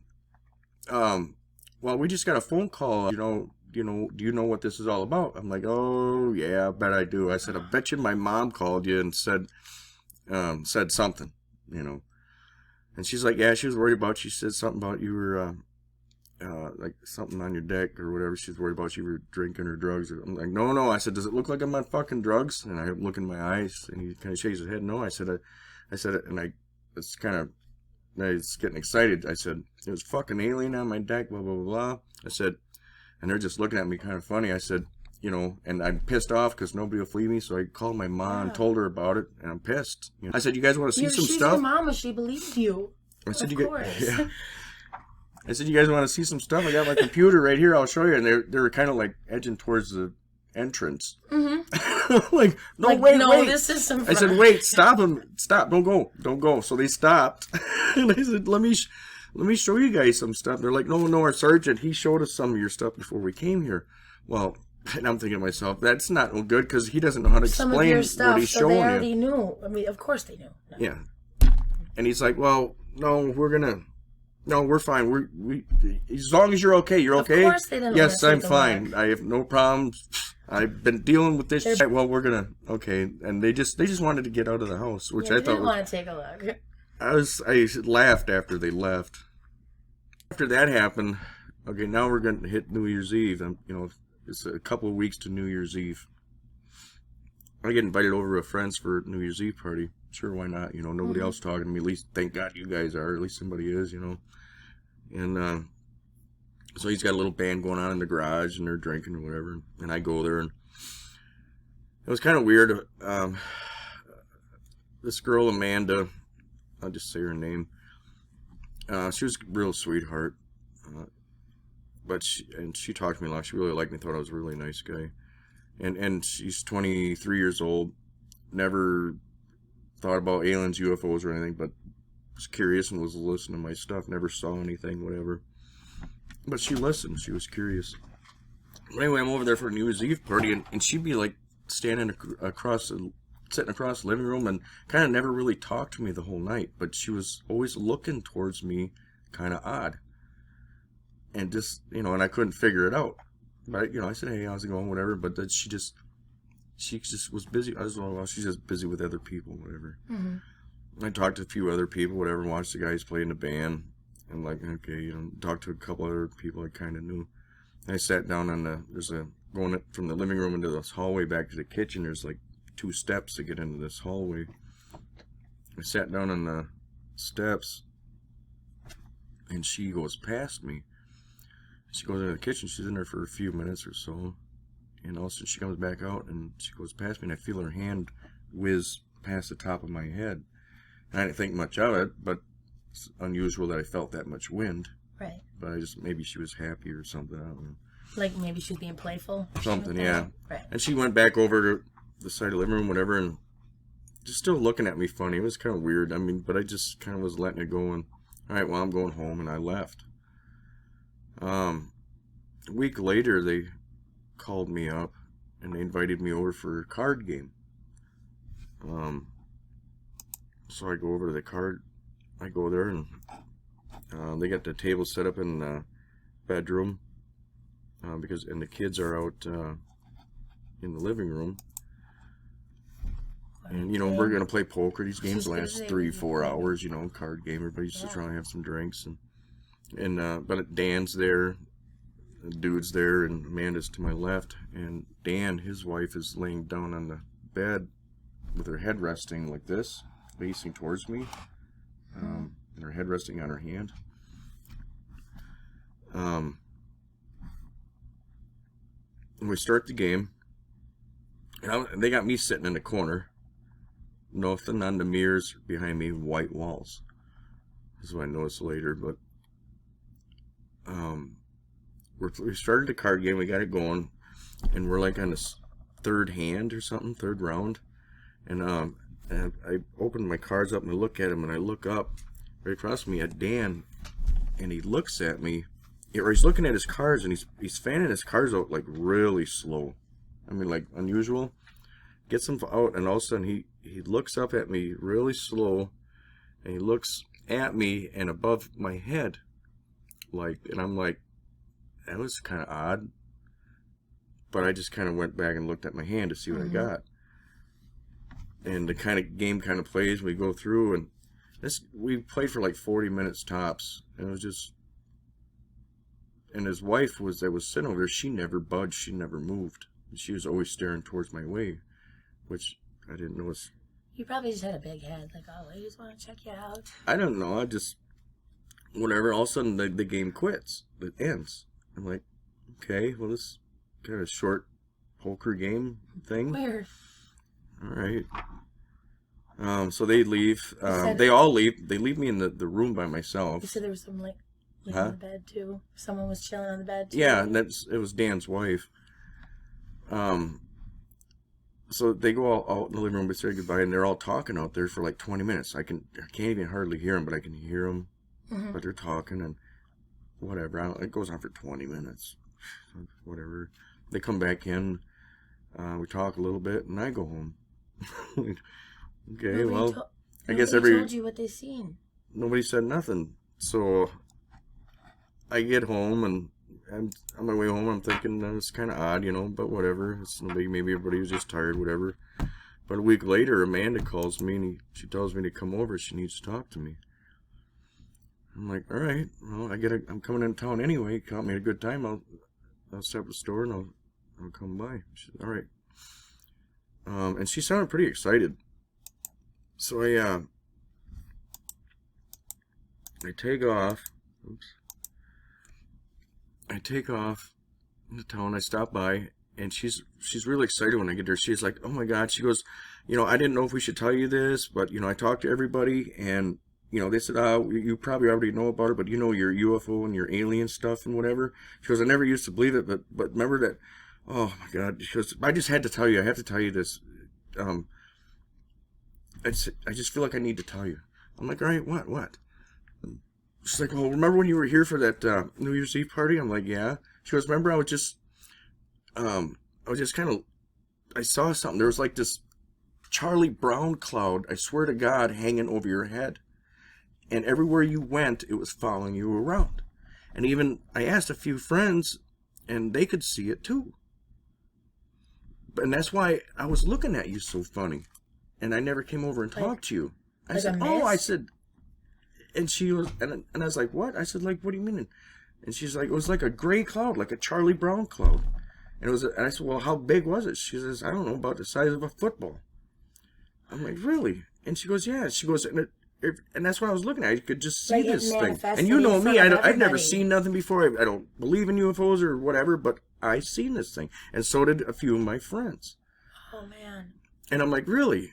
And she goes, yeah. And then remember when you were sitting on the stairs and I went into the kitchen to go make myself a drink? Well, I didn't go in there to make myself a drink. I'm like, yeah, I remember that. I said, when you came out, I felt your hand go over top of me. She goes, yeah. She goes, I did that for a reason because I wanted to see if I can move it out of the way. And it didn't move. I put my hand through it. I said, yeah, I felt that.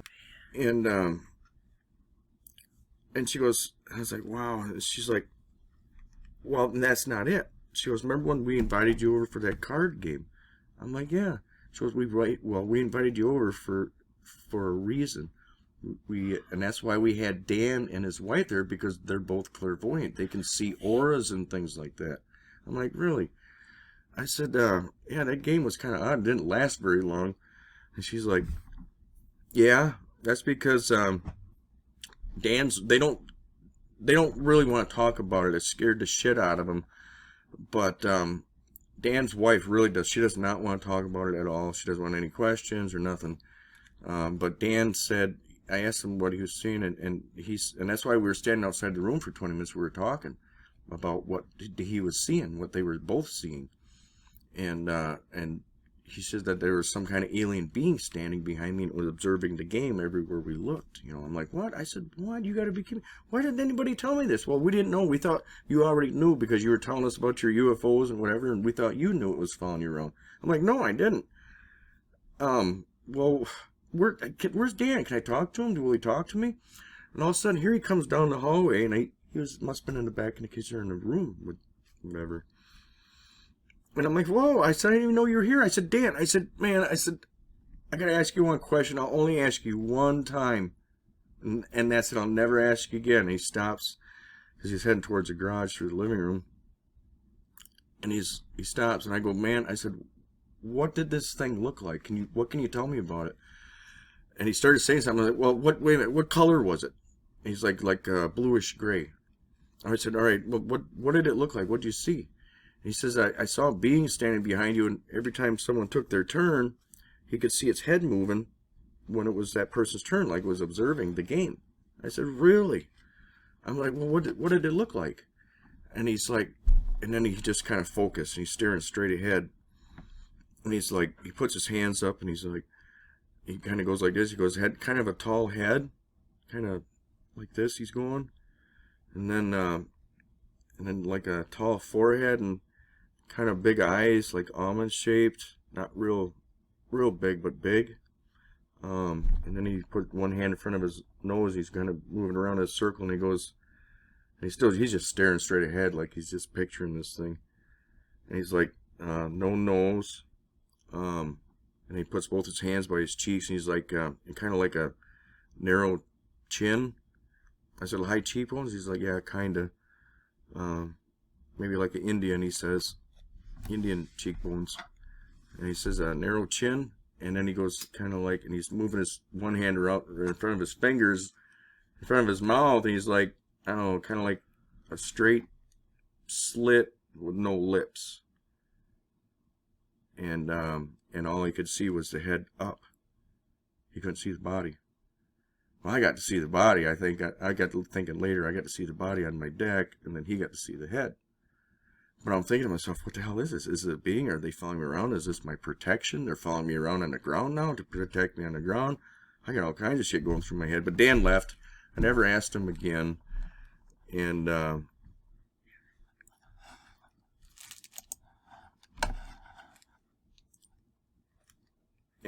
haven't seen him. I think I seen him one more time after that, and that was it. So let's see. So that happens. I mean, now I get even more to think about. Like, what in the hell is following me around, whatever. But I had to deal with these shadow object things till the end of March. I experienced a sleep paralysis one night. Whenever I ended up it got so bad that I ended up getting online, or getting on Facebook and asking if anybody knew anyone that could help me get rid of these things, because it was getting pretty strange in that house alone after this stuff happening at the, Amanda bringing me over and telling me about everything. So it's so I had to sleep. So they hooked me up with some guy out of Italy, and I was talking to him, and he's like, he wanted to help. He wanted to get rid of him for me. I'm like, no. I said, please, just tell me what I need to do, and I'll do it, because I know this stuff's real. I got a lot of experiences going on here. I just need to understand what these things are and what I need to do to get rid of them. And he told me, and I applied it, and it worked. It took about 3 weeks, but I got rid of them, and I simply just had to tell him that they weren't invited here. I don't want them here. My soul doesn't want them. I don't want them. They need to leave. And I'd stand up to him every time I'd see him. I'd go after him, and I'd just kind of chase them off, because I knew I was more powerful than they were, and I believed it. So, and I ain't seen them since. But I moved into Crandon in April. I got leased on with a company, because like I said, I lost my kids and everything, and the job. I sold this truck, but there was this guy who was trying to steal it from me. He wasn't making payments or nothing. Yeah, so, and I didn't know where my truck was. I figured it was out of state. So I woke up one morning, 3 o'clock in the morning, and I'm walking around in circles, made some coffee, and I'm like, my truck's in town here. I'm like, what? My truck's in town. And it just bugging the crap out of me. So 4 o'clock, I leave. I start heading towards Plainfield. I'm like, wait a minute, it's not in Plainfield. I spin around, I go back into Rapids, and I go to this one motel, and I'll be, gosh damn, there's my truck with a trailer on it. So I called the cops. I said, hey, explain what was going on. I showed him, I had to go get the title to the truck, because I still had it. The guy was trying to get it from me. I'm like, no, you don't get it till it's paid for. But anyway, I explained everything to the cops. He's like, yeah, you're free to take your truck. So so I got my truck, and they got that all worked out. That it was they took the picture a month after I moved here. I thought that was kind of weird. None of the other areas, local towns, were updated. So I'm leased on. I'm on with this company for 6 weeks. I'm in Ohio. I pick up a load that's got to go to Eau Claire on Saturday, and it's got to be there by noon. So Friday, on May 1st, 2013, I pull over to this truck's rest area in northern Indiana, and I take these pictures here of this Nibiru thing I'm following. And I post a lot of stuff about that, but finally I get the best capture of it I've ever gotten out of the 2.5 years I was following this thing. And here it is right there. I heard this thing was going back out. Here's, to me, is the red planet. These things here are ships. that control magnetic fields. They're guiding this thing through. But I posted that. Stopped in Gary, Indiana. So it was in the evening. Do you think that was one, or was that many? That was many things. Because when I seen that, I seen many objects in that conglomeration right there. Yeah, this thing. Here, I'll show you here. If anyone's got the capability of just stepping into someone else's shoes to hear a story. But see the sun, obviously the sun right here. You can see the clouds over here. It's like 2:30 in the afternoon. And amazing I even got this capture. I heard this thing was going back through from where I was getting my information from. So after I take this picture, I post it that evening. I'm sitting in my truck at a truck stop in Chicago, or Gary, Indiana, at a Flying J truck stop. It's because I'm waiting till like 2 o'clock in the morning. I'm going to go through Chicago. I always go through Chicago in the mid-morning, so I don't hit all that traffic. Got through there just fine. Got up by Madison, about, I don't know, 8 o'clock in the morning. I get up there in that area. And then I get through Wisconsin Dells about 9:30 in the morning, so I could, be up there in Eau Claire by 11. And I get past Wisconsin Dells. I'm cruising on the interstate. It's a clear sky, no clouds or nothing. And I get on the phone, and I'm talking to my dad on the phone, and all of a sudden, right in front of me, right about here, is a helicopter. And I kind of put my phone down, and I told my dad, I said, hold on a second. And there's a helicopter facing right towards me. And he says one more thing, so I kind of looked back at the phone. I said, hold on a second, I got something going on here. And I'm cruising along, and this helicopter drops down right in the center of the interstate. As I'm cruising 70 miles an hour, he's facing towards me. He gets down in the center of the interstate right here. He's going backwards. It's a helicopter this big. This size helicopter. It was brown and white. And in the center of the helicopter is where the brown and white met with like rectangle stripes or something. It was, I don't know, no numbers on it, no nothing. And I'm just kind of cussing. And I'm starting to hear my dad going, what the fuck's going on? But this helicopter. What about everybody who's driving by? Are they that? Just listen. I mean, if I seen that, Just listen, this is happening. And I'm just concentrating. I'm just concentrating on this helicopter. But he's facing towards me. He's going backwards. The tail is about 15 feet above the grass. Unbelievable. And I'm catching up to him. The windshield bar that holds the windshield, that bar to the left, and it's starting to get into my view, so I'm like leaning up. And all of a sudden the helicopter spins around and he gets right next to me. And I'm like, then he's right alongside me, and I yell at my dad. I said, there's a fucking helicopter next to me. And I look back, and I'm looking for a side door. I'm looking like if they're going to snipe me out or something. This is mind-blowing. So anyway, I look, a few seconds later, I'm pulling my hand down a little bit because I'm just freaking. I'm just waiting to get hit in the head with helpless, something. Yeah, very. Unbelievable. I pull it down, and all of a sudden I don't see him, and I'm looking around, and I hear my dad again finally. Or, not finally, I hear my dad again. And I said, there's a fucking helicopter just flew down next to me. He's like, where is it? I said, I don't know, I'm looking. And I can't see it. I said, I'm just frustrated as fuck. I said, I'll let you go. I'm going to call you right back.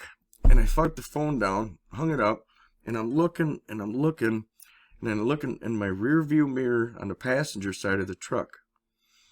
And there he is, sideways, on top of the slow lane, on the interstate, maybe 20 feet above the interstate, just hovering there. And all of a sudden he drops down, he almost hits the ground, and he comes back up and gets back to that 20 feet mark, and he's just hovering there. And I'm going down the interstate. I get down another half mile, almost a mile, and he's still hovering there, and then I see him take off, like reminding me of that military chopper when it finally took off. And I remember there was a semi behind me, and I grabbed the CB, and I was going to say, and I put it in my mouth, and I'm like, hey, driver, did you see it? And I'm looking in my mirror, and I'm like, I was going to say, hey, he's gone. And I'm like, where'd he go? And then all of a sudden I looked ahead of me, and the oncoming was he thing, way up ahead of you? No, he was right behind me on my ass end just moments before this was happening, a minute or at least anyway. And then all of a sudden I look in the oncoming interstate lanes on the other side, and there's no traffic. And I look in my rearview mirror again, and there's no traffic. They blocked the interstate to do this. I sunk down in my seat. I hung the CB up, sunk down in my seat, and I'm like, nobody's going to believe this. And I drove the rest of the way to Eau Claire. Mind blown. What were they trying to do? Did they try to hit me with another particle beam weapon? I'm just mind blown. So that happens. My dad, he heard it all. Apparently he thinks I was just acting it out when he was driving. Well, he's on the phone. I mean, he can't see it. He couldn't hear there. nothing. I made it back, got unloaded, and then this happened. I was getting ready to go back to work, and also before I go to, I called him. So like he said to check my email, or something. I forget how it happened. But anyway, I get this message. Oh no, I called him to go back to work, and he's, oh hey, I sent you an email. Can you? And we ended up talking about it, but he still sent the emails too. Thank God, because this is the only proof I have of this happening. So, on the 8th, 6 days later after this helicopter incident happened. And I didn't know if they were trying to get the name of the company I was with or what they did, why they flew down on me. Yeah. And it's already seeming like they're trying to destroy my life at this point. Because of you're my very kids brave. getting taken away. I And commend you for continuing. And I go back to work. Like, I don't know if I'd want to step out of the house. this ain't nothing. Gets better. But, yeah, the reason I was being so brave is because of all the experiences I've already had. And I'm like, don't worry about it. You are getting to experience things that nobody else on this planet is really experiencing, so just roll with it. That's kind of my mentality. Just whatever, just see where it takes you. Yeah. So anyway, I'm getting ready to go back to work. In 2013, I get an email says, hey Rob, call me please. Received a very disturbing email yesterday from our company regarding your MVR 5/8/2013. So I called and he told me that the insurance company wanted to drop me. And I said, for what reason? And he said he didn't know because I had a good driving record. So then I get another message.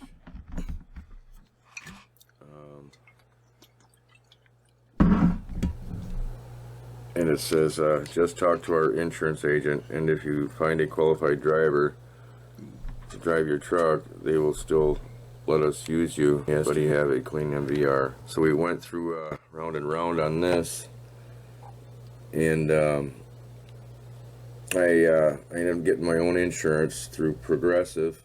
I called back. Sad thing is, 2 days later, on the 10th, it says, here's a response from our insurance agent regarding whether we can use you or not if you get your own insurance. That is fine, but he would have to have his own authority. He can't run under your authority. What ended up happening is Rob West called me this morning. He was able to get his own insurance through Progressive. I talked to Paul, and we could still use him as long as it's okay with you. What do you think? But what it ended up ultimately happening is I missed that. they wouldn't. They said that if they kept me hired on, that they would drop the insurance on the whole company. So I was ultimately let go. What? So that's how you lost it? Yep.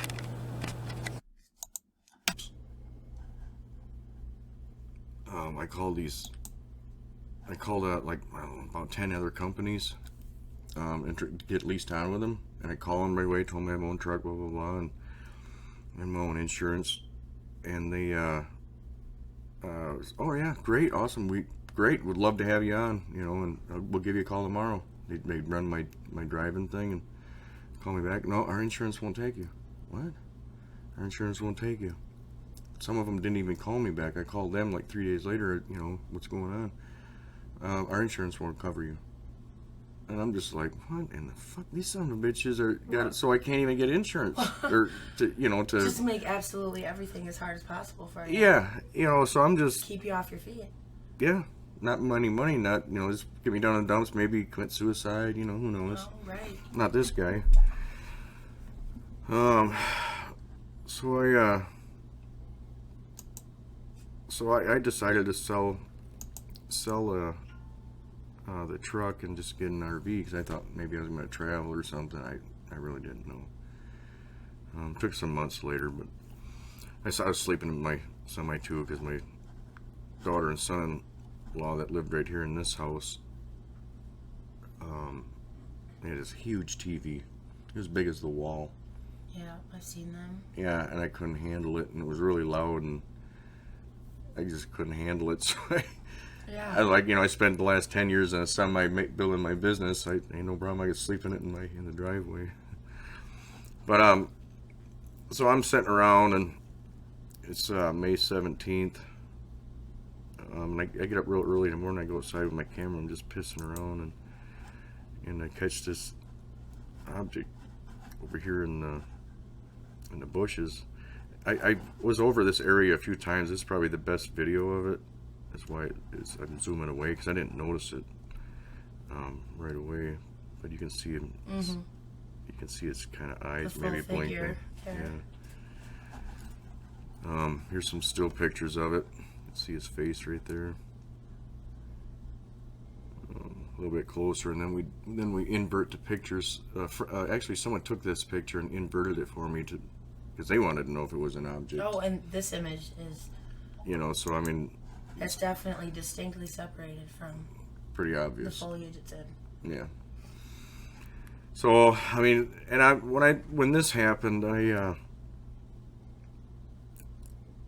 I'd watch this video over and over, and I was, and I zoomed these pictures in, cropped them and stuff off the video, and just looking at it and just thinking to myself about the shadow beings, what Dan described. Don't have my finger on it yet, but,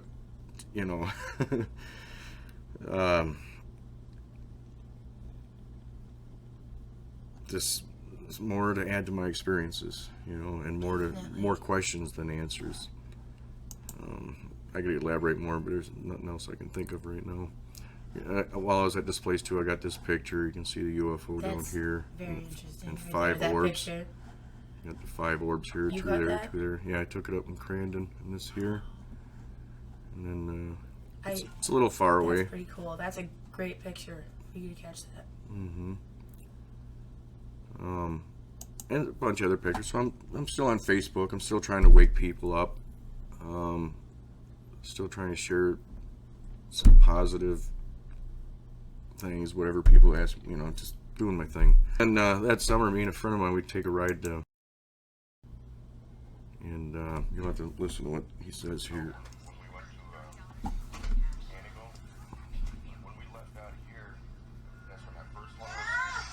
Following us, the puffy clouds are coming north, and that first one's following us never changed shape or nothing. And we got the whole way. Whatever, we couldn't make out the shape because the whole thing was closed or its background like a helium. That's the only way I can explain it. And then, notice when we got to what, Pearson? Yeah. Wolf River Bridge. And that's when we noticed it again. Knock it off! And was that where? Or was that before we got to Mole Lake when that one went up over that cloud? That was more. Yeah, it went up over the cloud. Yeah, there were like 2 of them right there, and then all of a sudden that one went up, and then over the cloud. And then the other one followed us all the way up to Anaheim.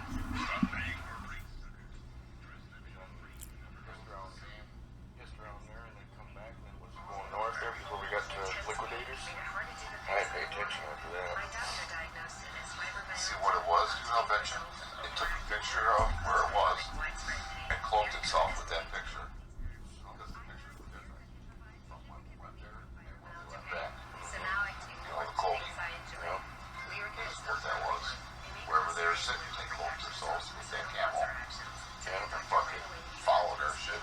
That's probably. It was going as fast as we were, dude. Yeah, stop. It stopped.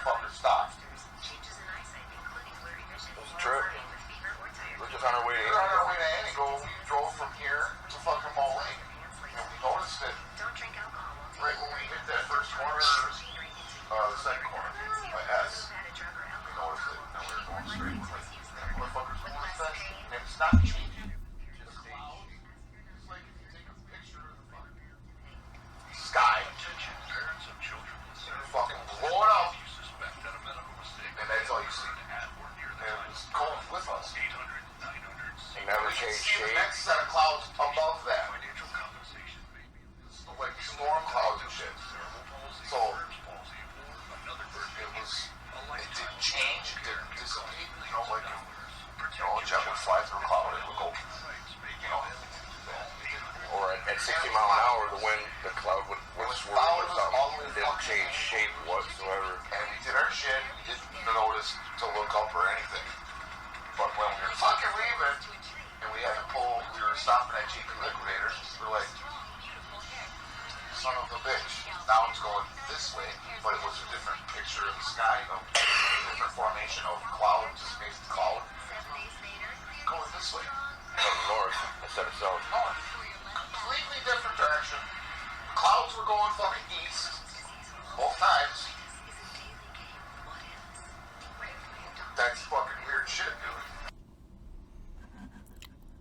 But what had happened is we were in a car with a sunroof, and we get around that first corner, and he looks up, and he looks up again, and he looks up again, and I notice it, and he's pointing up too, and I look up, and I'm watching, and there's this like cloud. It's not real thick or anything; it's thin, and it was following right with us, all the way to Mole Lake. We stopped in Mole Lake, we get back in the car, then we get past Piercing, past Wolf River Bridge, and all of a sudden we look back up again, and there it is again. It's right up above us, and it's following us. The clouds are going east, and we're going south. I couldn't. And it's just following us. How large of a scale was that?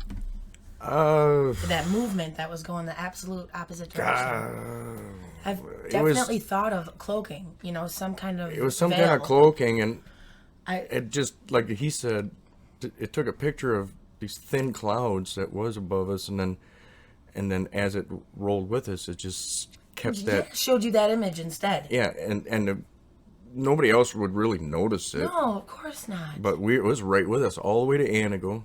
We went and did our thing there at Fleet Farm. Then then from Anago to JP Liquidators. There it was again, right above us. Followed us now north. Clouds are still going east. The Simpson clouds. Mm-hmm. And this thing is right with us. And it was right above us. And we're watching it through the sunroof. It was just... Oh. It was weird. But I've seen other cloud things like... here's some pictures. Excuse me. Here's some pictures. Here's some pictures I took of other cloud ships.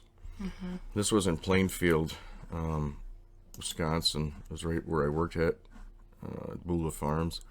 But just above the south barn, you can see these clouds down here. I added just a little bit of contrast to this so you can see this a little bit better. Doesn't that look a little odd to you?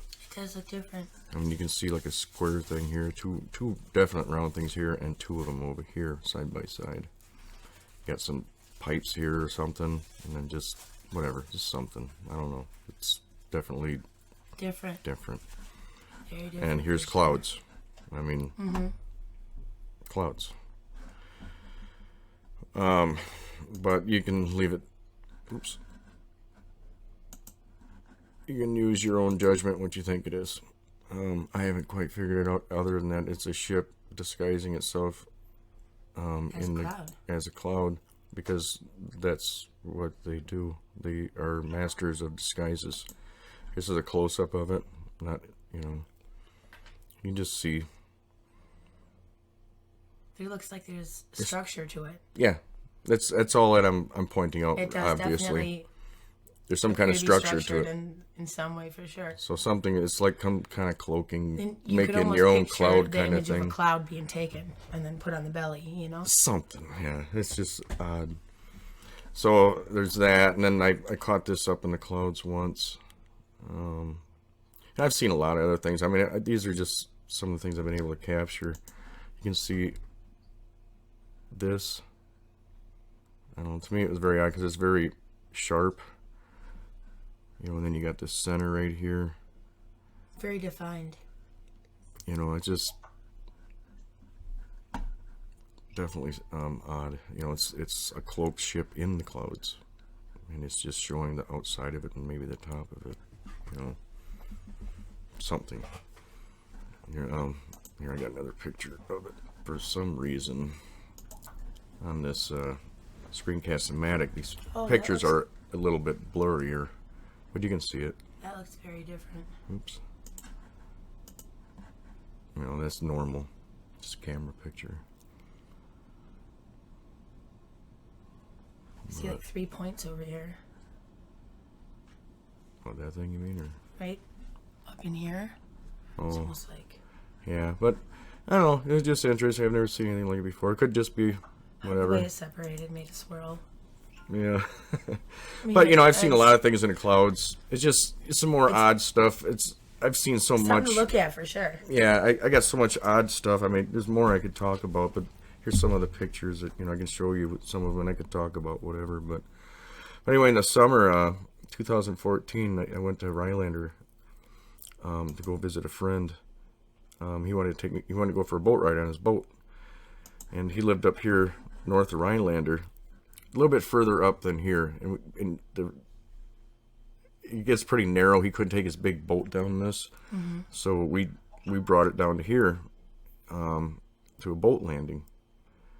So we jump in the boat, and we have to. It's all grass in here, and you had to follow. There's like a certain way. You just had to follow this trail, whatever, you know, through all this grass and something like that. I don't know. It was just zigzagging. There was other ways you could go in. There were like dead ends. It's like a lot of shallow area. Yeah, it was shallow, and just if you went there, your motor would clog right up. Right. So whatever, we got through it. I was thinking to myself when we're leaving, well, I hope, you know, wasn't thinking too much, but you know what a maze it is. Kind of neat. You know, you got to take your time through it.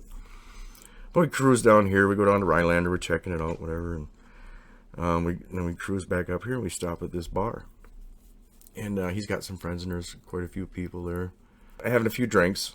And it's getting dark out. I'm like, well, shit, he must have lights, and he knows his way back up. So I was getting a little concerned about us finding our way back through the Right, yeah, in the dark. that area. So so it gets dark and it's cold out, and all I have is a t-shirt on. You know, I didn't prepare, and him too. But I think he had a jacket or something on the boat, or whatever. But anyway, this girl loaned me her towel to wrap around me so I could stay warm. Right. So we jump in a boat and we take off, and we get out about this far. All of a sudden, his lights on the boat go out. So we stop the boat, and he's like, "Oh, I got a spotlight, whatever. We got to have some kind of light, you know, blah blah blah." So he goes in the front of the boat. He's digging around underneath. It's kind of a nice boat, you know. Got a cover on it, but he finds a spotlight. He brings it out. I was like, all right, well, cool. Oh, it's battery operated. All right. Well, it's got a little bit of charge in it. It's kind of decent. I'm like, It's not really bright as I'm thinking it should be, but all right, well, we got light. So he sticks me in the front of the boat, and he starts driving. I'm supposed to kind of give him directions. So we get up here, and I tell him to slow it down, and he's like driving. He can still kind of see because of the light, but we get up in here, and I'm like, and it's starting to dim down. The battery is starting to die out. We go up in here, and all of a sudden it's like a dead end, but he goes in a little bit further. I'm like, no, stop. This ain't it. I said, you're going to clog the fucking motor up. Let's back up. So we back up, and we get out here, and he's kind of pissed because now the light's dead. So he's getting aggravated. And I'm like, dude, what? I thought you knew your way back. You know, just calm down. So he's looking around for another light or something. This thing you could plug into a cigarette lighter and it would charge the battery up, but you had to charge it first before you could use it. Right, I've seen spotlights like that. My mom kept So I was like, great, this sucks, you know. I'm freaking pretty cold too. So anyway, he goes into the cab thing up in the front again, and I'm standing in the back, and I'm cold. I'm like, this is gonna take forever. Right. I don't know how we're gonna make it back through this maze. But all of a sudden, the UFO flashes me. He's right up over here. and he's not real far away, but I see him. I'm standing there. I see him flash, which I'm really used to. They get my attention. I look up, and all of a sudden, just above the trees, here he comes. He turns his lights on, and he goes zip right through here, and then he turns the light off. And I'm obviously looking this direction now, right? He must. I don't know if he stopped or zipped around, but all of a sudden he turns his light back on, and he goes zip right up through here, and he turns his light off. And this is really happening really fast, just above the trees. I mean, it's close. I don't know if he turned his light, stopped, or whatever, or zipped around like this, like a plane would. And all of a sudden he goes right over the top of the dock, right over the top of the sign. There's 4 poles with a whole bunch of signs on them for whatever reason, and it's pretty tall. But he lights up so bright above it that I can see it from here across the lake. I'm just like, wow. I said, hey man, did you just see that? And he's like, see what, Wes? See what? You know, and he's still down there digging. I look down and I'm like, and I just said, oh, never mind. I'm not even going to try to explain to him. And he's pissed around in there. He's like, see what? And he says it again. I'm like, don't worry about it. I said, there's nothing. I said, oh, hey, but the dock that we left from, isn't there like a big, wasn't there signs there or something? And he's like, yeah, Wes, why? I was like, I think I saw him. What? How the hell can you see? It's too fucking dark over here. What? You ain't got no fucking lights all the way across the lake. Blah, blah, blah. I'm like, whatever. He gets out. He gets like, man, you're just gonna have to sit in front of the boat and lead the way. So we're out here at the edge of the grass where all the grass starts. We're out here, and I was like, go this way. You know, I'm pointing this way to the this direction. And he's like, no, it ain't that way. It's this way. And we're arguing a little bit, and I'm like, fine. So we go down here, and he sees another opening like we saw here, and I said, that's not it. And we go up in it. Sure enough, it's dead end. And we come back out. We're arguing, and I'm like, go that way. He's like, no, it's down here. Oh, fuck, I ain't arguing with him. Son of a bitch. So I'm just being patient. He goes in. He gets in. He goes in. Down here, it's another dead end. Son of a bitch. He comes back out. We go back up here, and he starts going into the first one we went into. I'm like, dude, this is the first one we went into. Went in a little circle there. Yeah, I'm like, I'm telling you, go up just a little bit further. I finally get him convinced. We go up in here, sure enough, and he wants to go straighter. I'm like, go left here. Go left. Because I can see we're getting past this. And finally he listens. I'm arguing this time. He's really being pissy. But sure enough, we find it, and we work our way up here. We had a little bit of trouble here, but sure enough, and we get right back to where the dock is. And I was just blown away that they just helped. Mm-hmm. I just got to. Yeah, they helped me get off the lake. They helped me find her. It's unfortunate that you had to. I didn't mind because of what I just saw when I was standing there. I was like, think about just what everybody. Yeah, but I was cold. I was pretty damn cold. Yeah. Oh, I bet. But that was really cool. I just want to throw that in here because that was a moment to remember. Definitely. Many other things, but this one, I like this one. It's really good. You had to have been there, man, just to see the I mean, when he first whizzed by, is that about as far away as the trees right there.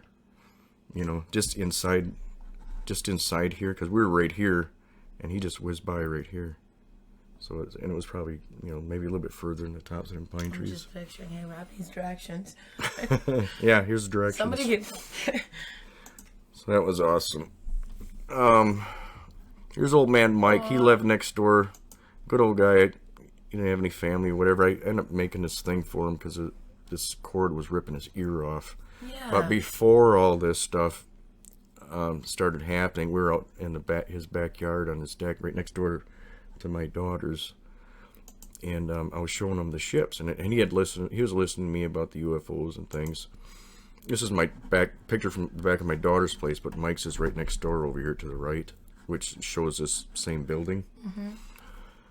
But I was looking up, I was showing him the stars, how they move around and stuff like that, the rainbow stars, and they started moving around for him, what have you, and his head got tired, and he brought his head down, and I probably looking at it a few more seconds, I brought my head down, and right through the backyard, a UFO right in front of the trees, just above the house, turns his lights on and whizzes right through here, and he goes, wow, did you just see that? I'm like, the UFO that just went through the backyard? He's like, yeah. And I said, yeah, I sure did. I said, man, I said, they must like you. You know, I mean, Yeah. it's just another. That's awesome. I have a recording of him talking about it. He's passed away now. But just another thing that happened, just to keep on the UFO stuff a little bit. I'm moving to Leona, and I get on Google Earth and I check out the house, and it's an old picture. It's like 9 years old, just out of curiosity. A month later, I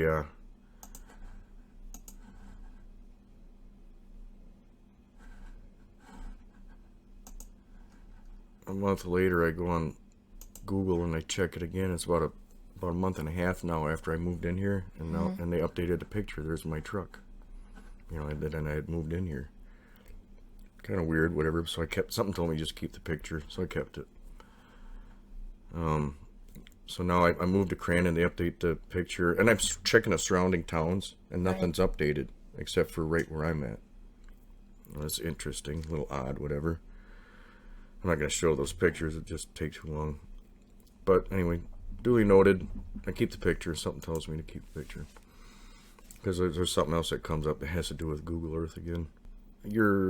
Some time goes by, and they need some. A friend of mine says that they need some help driving a truck, a semi-tractor out there, hauling hay, because they're chopping hay, and it's over in Phlox, Wisconsin. Familiar with Phlox. Okay. So we're out in this field right here. Phlox is right there. Yeah. We're out in this field chopping hay. It's the first load. I had a dash cam that was in my truck, but I was going to put it in this truck, but I decided not to this day. It's like my second or third day or something like that. The driver's he's getting loaded next. I come out of the field.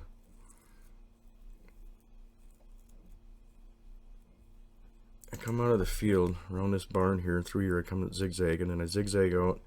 I get through here and I start turning, and all of a sudden I get stopped right here because there's a freaking helicopter right in front of me, right in the middle of the road, right above the center line, facing right towards me. Black helicopter. I hit the brakes and I back up just as fast as can be. This picture doesn't do it justice, but here's the driveway I come out of. I'm up here further, and the helicopter is just behind this house, just behind these trees right there. Slam on the brakes. I back in quicker than I came out, and I grab my cell phone. I'm already pissed off because I don't have my dash cam. Son of a bitch, here's something happening. Here, you know, I'm trying to get all this proof, and I'm just always a day later, $1 short or whatever, second. Yeah. But here's the picture. I wind down this is out the front windshield. Here's the mirror off the semi, off the fender. I snap a shot. He's not coming through. All of a sudden my cell phone focuses in on all the dirty windshield, and here's the helicopter. He looks white. The sun's behind me. It's coming up in the east, so it's reflecting off. Here's a second shot. He's in between the house and the barn, and then here's the third shot before he goes behind the barn. That's all I have for this instance, you know, because they weren't going to come.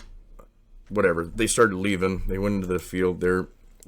I pulled out really slowly and kind of stopped just behind that house. They did a really slow hovering circle, and then they finally left. And then I just kind of continued throughout my day. I ended up moving back to Crandon pretty shortly after that. So that's right, and this is my daughter's. This is where I was staying. My semi, remember the semi was parked right here in my truck with that first Google Earth. Now I moved back, not even a year later, and all of a sudden they update this picture in Crandon, and here's my RV that I'm staying in. I've only been there like 5 weeks. Right. So I saved that picture because I think this is really weird. I checked the surrounding towns, Rylander, Wabeno. Nothing's changed. Anago, nothing's changed. So I'm just kind of bewildered, but whatever, I'm not going to make too big of a deal of it. November 2015, I move out here to this place. In May, I get asked to go to Wisconsin Dells because they need a truck driver. That's definitely very military looking. Yeah, that one was over this house, but I'm just using that one as an example because I don't have a picture of this one. It's the same helicopter, but it was all white with a maroon star on it. Because, you know, I'll tell you this story.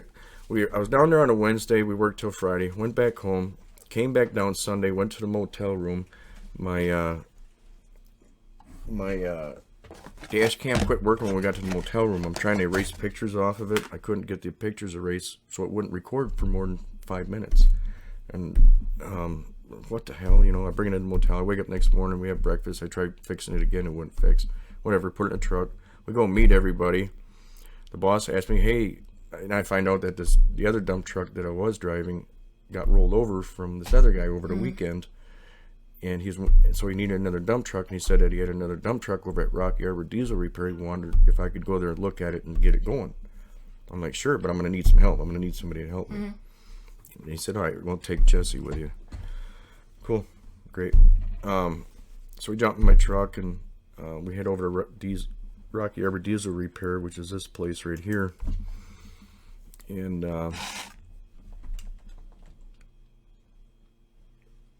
mind you, in between all this stuff, there's a lot of other things happening, but I'm not going to go into them in this. But anyway, the dump truck's parked right here. I pull up in front of it, park right in front of it. If my dash cam would have been working, this would have got everything. But we're working on this truck. We're there for about an hour and a half. We get the ram and everything working. Check all the fuel, the brakes, everything. I go up into the cab of the truck, and I get in there, and all of a sudden I can't get out. Good thing I had a friend with me. He opens the door for me. We at least fixed that door. We get it fixed. We both jump up in the cab of the truck. My cell phone's in the front seat of my truck because I'm busy. We're in there for about 1 minute. All of a sudden I hear bap, bap, bap, bap as a helicopter. I knew it right away. I opened up the door, slammed the door, squeezed back in the seat because already the nose of this helicopter is coming right in my view, and it's low. I mean, it was shaking the truck. If I would have been standing on the top of the truck, I would have been able to grab the skis. Jeez. Jump up and grab the skis. And it's a big helicopter like that picture I showed you a minute ago. I'm trying to duck out. Jesse, he winds down the window because he can't open his door, and he gets out, and this thing's hovering right above me, right on top of the dump truck, and my pickup truck's right in front of us. So I don't know if they thought I was in my pickup truck or what. So Jesse gets out. They see him. All of a sudden, the helicopter just tilts to the left and then takes off to the left. And I'm just, I start breathing again. Mm-hmm. Son of a bitch. Okay, I'm out of here. I don't know what I would do. I mean, I've definitely seen helicopters, and a helicopter is intimidating no matter what. Yeah, and no matter where you are, who you are, they're dangerous. And I'm going through a time where I'm having some pretty wild instances with a lot of helicopters. And they're loud and just very close, and guys dressed in black. And the fact that they're quiet now is even more terrifying. Yeah, they can sneak up on you. Mm. So anyway, I drop him off, and I take off. I'm heading back up to Crandon. I ain't sticking around down here. It's just dangerous again for me. Come right over these trees. I'm right on top of it. Stopped and saw my mom and my sister in Neshkoro, Wisconsin, over by Watoma. I talked to them for about an hour, and then I bring up what happened down there. I'm a little pissy, so I leave. I'm going back home. I'm still frazzled too, you know. Of course. Jesse, he's like, hey, take this thing out of the back of your phone, and they can't track, this other shit. All right, cool. I did whatever. Okay, maybe they're not gonna track me. But anyway, I get through Plainfield, and I got to get on 51 North here to head up towards Point and Wausau. And over to my left here is a farmhouse. When you're back further, the farmhouse blocks this part of the interstate. And there's a sign over here for the truck stop that's over to my left, too. And I'm used to these flashing lights on it. But I see blue flashing lights just above the house. But now I get past the house, and all of a sudden I see blue flashing lights right here. I see the back of the car. It's a baby blue Chevy Impala. I'm like, what? That ain't no state trooper car. That's whatever, and it's got blue lights on top. If it was undercover, the lights would be in the windows. But it's flashing on top. So I'm like, what the hell? It's like a security guard truck or car? Yeah. So I'm approaching this, and as I turn my head to the right, I see somebody standing right here in blue or yellow and orange. And he looks like a state trooper, but not. He's kind of in black too, but I'm not sure if he's a state trooper or what. And I went to grab my camera, but I didn't have the time. I'm watching this guy. All of a sudden, he's got his hands down. I can't see what's in his hands because it's behind the concrete. And he lifts everything up, and he's got a big cell phone. He starts, I can see his fingers snapping the pictures, like he's snapping pictures. I'm like, what the fuck? I slam my visor down. I take a right anyway, and I'm like, oh shit, now he's going to be behind me. I go up the thing. I look back. Sure enough, he's already walking off the bridge. He snaps a couple of pictures as he's walking down the bridge, which was odd. And so then I continue, and I'm like, keep an eye out for him. He never followed me or nothing. What a weird whatever. I get home. I'm frazzled for 4 or 5 days. I'm sitting here. And I'm like, son of a bitch, I have no proof for this. That following Monday, a friend of mine was going down there to take my place. And so I call him, and I have him give the phone to Jesse. And this is what Jesse's got to say, because I asked him, because I didn't get a chance to ask him what he saw, what was going on. Right. But here, check out what he's got to say about it. Hey, when that helicopter, what did you, when I was sitting back, I was trying to hide myself. But when you popped out the door there, what did you see? I mean, what can you describe what you saw? I seen just the bottom side, the passenger side of the chopper with one of their heads sticking out the side. A guy had his head sticking out the side? Yeah, it was like he had the side door open and he was sticking his head out. Really? Yeah.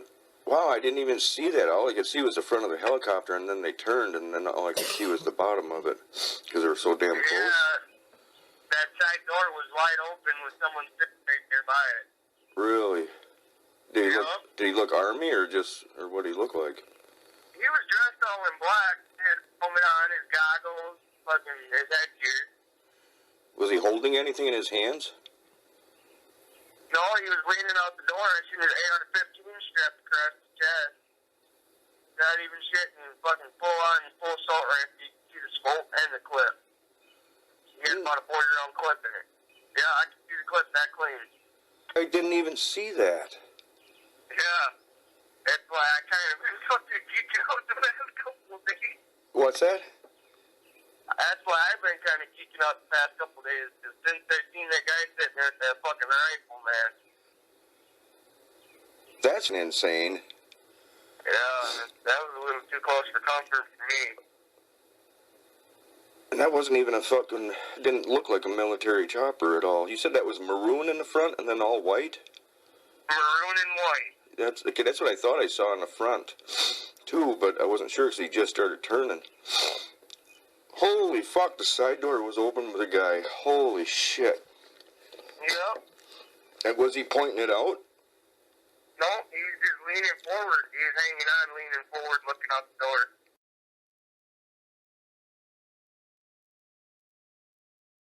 Huh?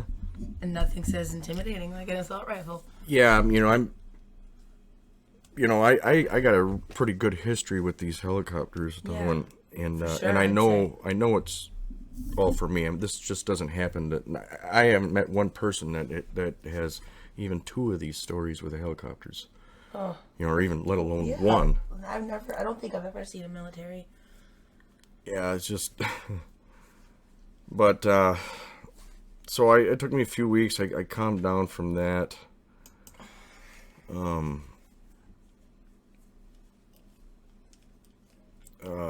Just, oh God. So I'm, these guys obviously don't want me to, they're trying to keep me from making any extra money or anything, They're just, looking for opportunities to keep me down, scare the shit out of me, intimidate me. Yeah. What have you. So I'm back up north here. Later on, I think it might have been the following year.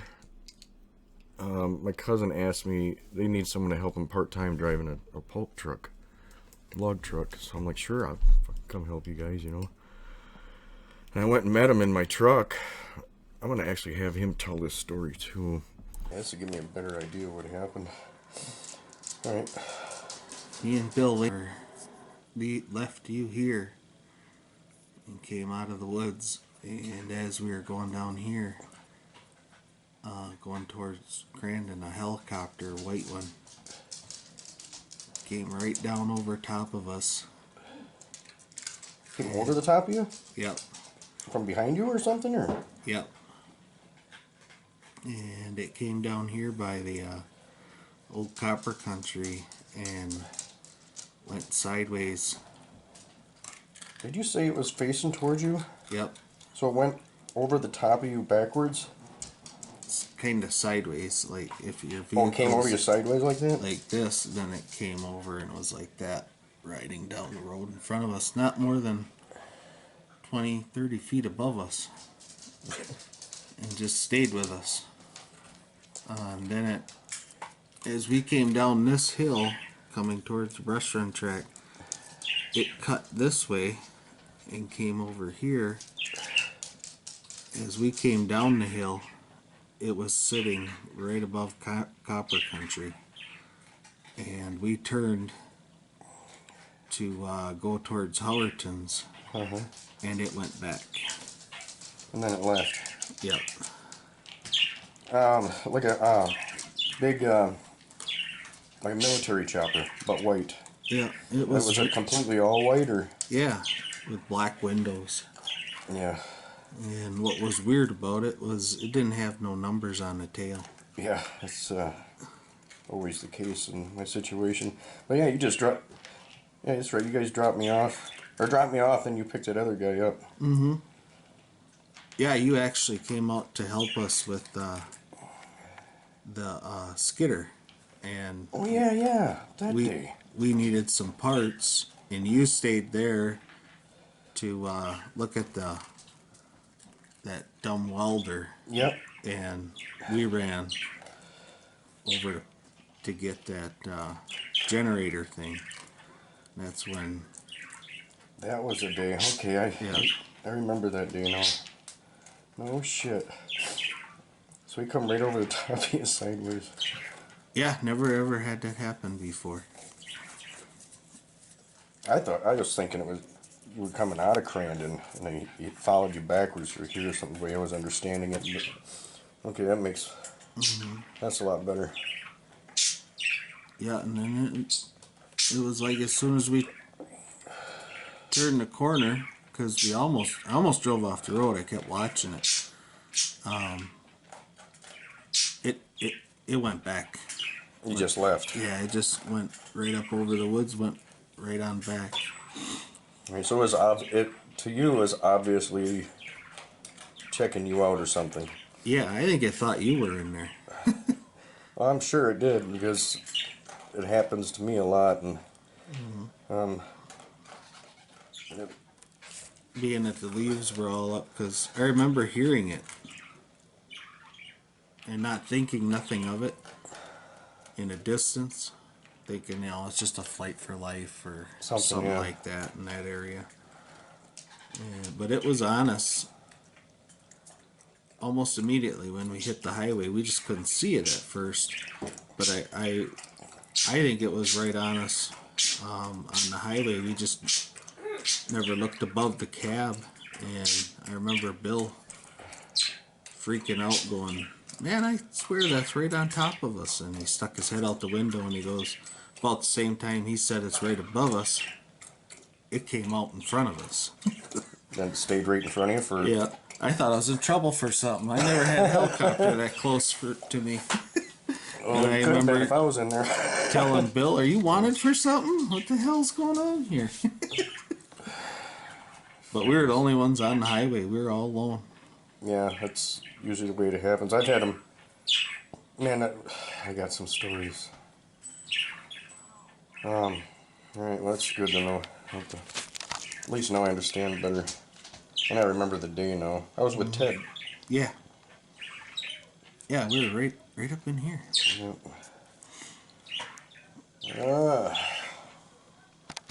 Him to talk about that later.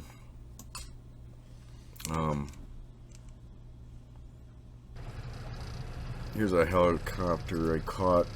I could never get my camera out in time, but I just happened to catch a helicopter as he was leaving. exactly sure the date on that one, but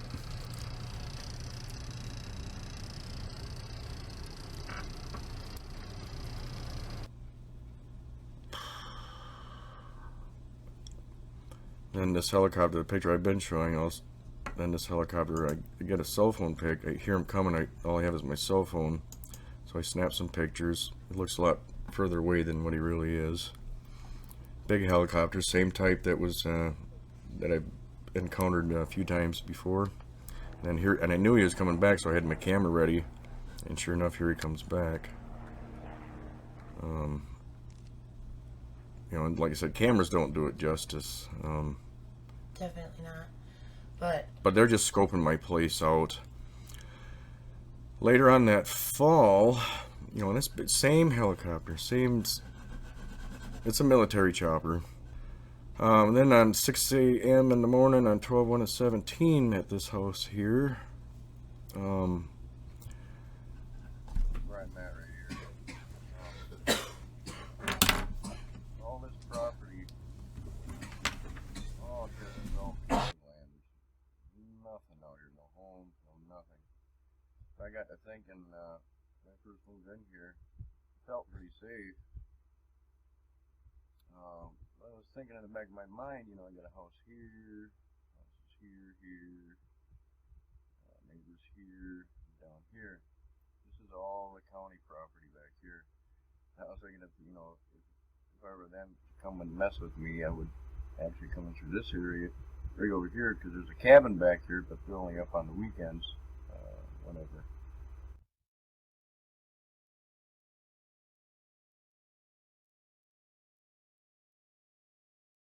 A year and a half later, well, just check out the quick video. That was a good idea. All things fell into place. I knew this was going to happen, and I did. So here's the video.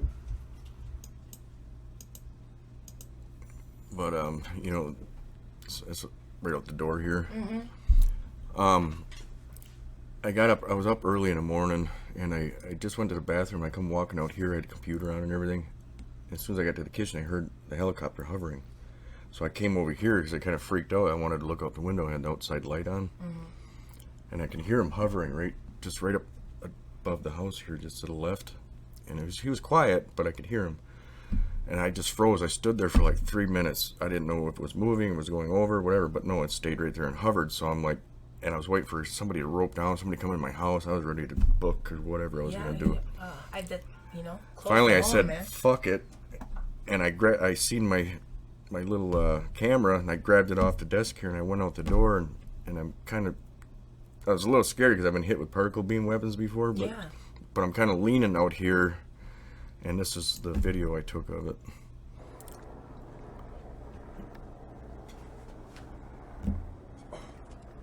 Is that it that you can hear? And the light flashing.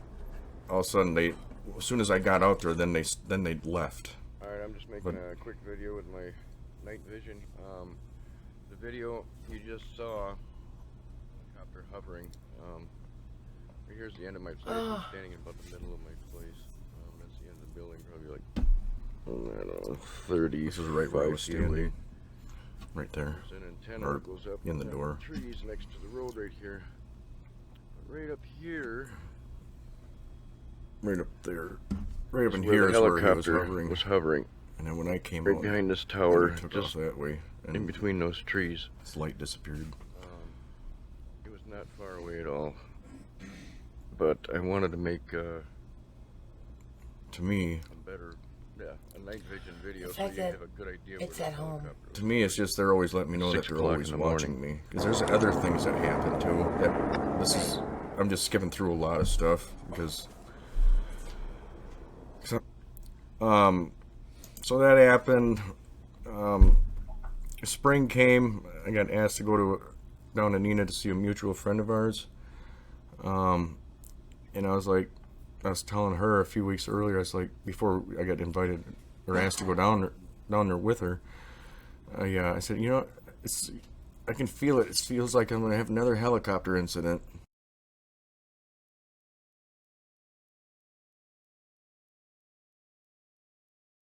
Check this out.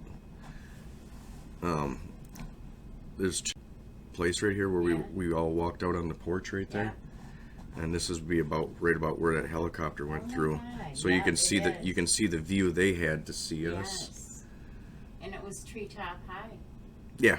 Yeah, but, they had to go up to miss them trees there. Yeah, I'm probably a little bit higher than they were, just a little bit. Yeah. But they were somewhere in this general area because we could see them go. I thought we could. Where was it? Yeah, we could see them. And then they hovered right there. But I just thought I wanted to show you that. Yeah, that is cool. So that would have been their view. So so this is what they did when you. How did that go?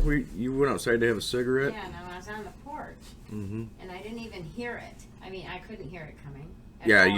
Yeah, they sneak up on you real. And it was like boom, and it was just above the house. Then when it came to them trees. And you said he went right through here, right over the top of the house, and then you were standing right there.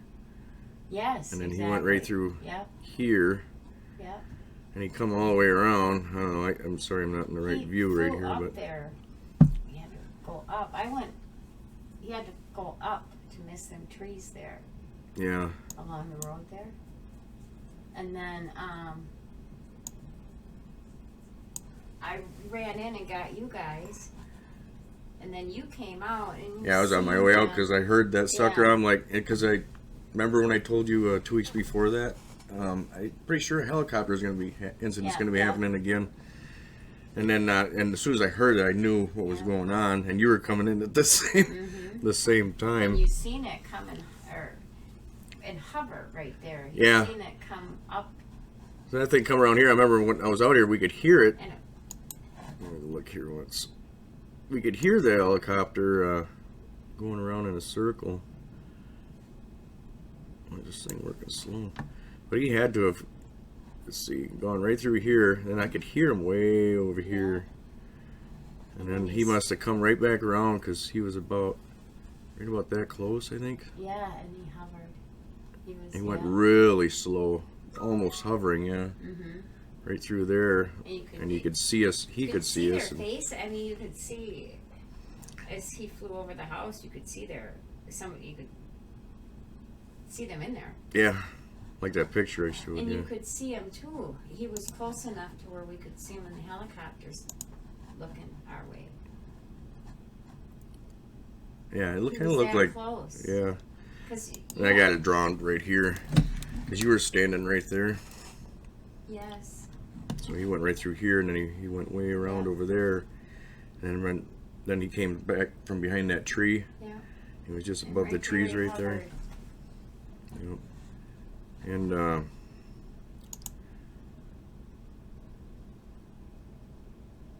let's see. And he went through this way. Yeah.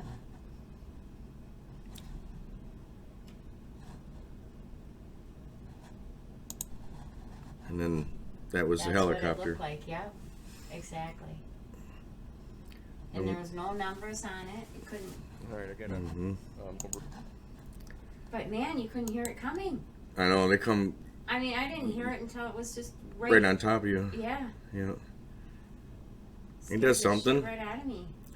I've had big helicopters come, and just as soon as I heard them, and it was too late. They were right on top of me. Wasn't that much room for them to go up and miss them trees? He was that low. Yeah. Because I mean, those trees were that close. That was. It was kind of like not a cul-de-sac, but like a sharp corner. Yeah. And the trees were on that sharp corner, and he had to go up. I had pictures of it here. That sharp corner.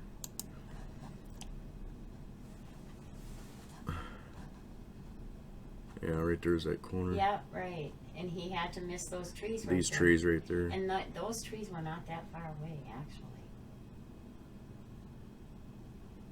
But yeah, he had to have come all the way around over here.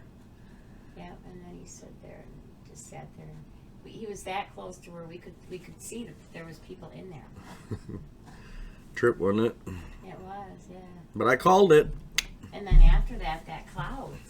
Oh yeah, what was Yeah. We were all you and I were both having a cigarette out there with him. And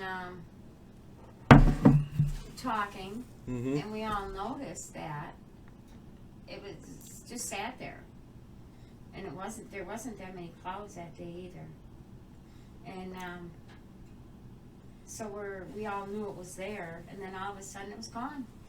That's the one that was like over this way.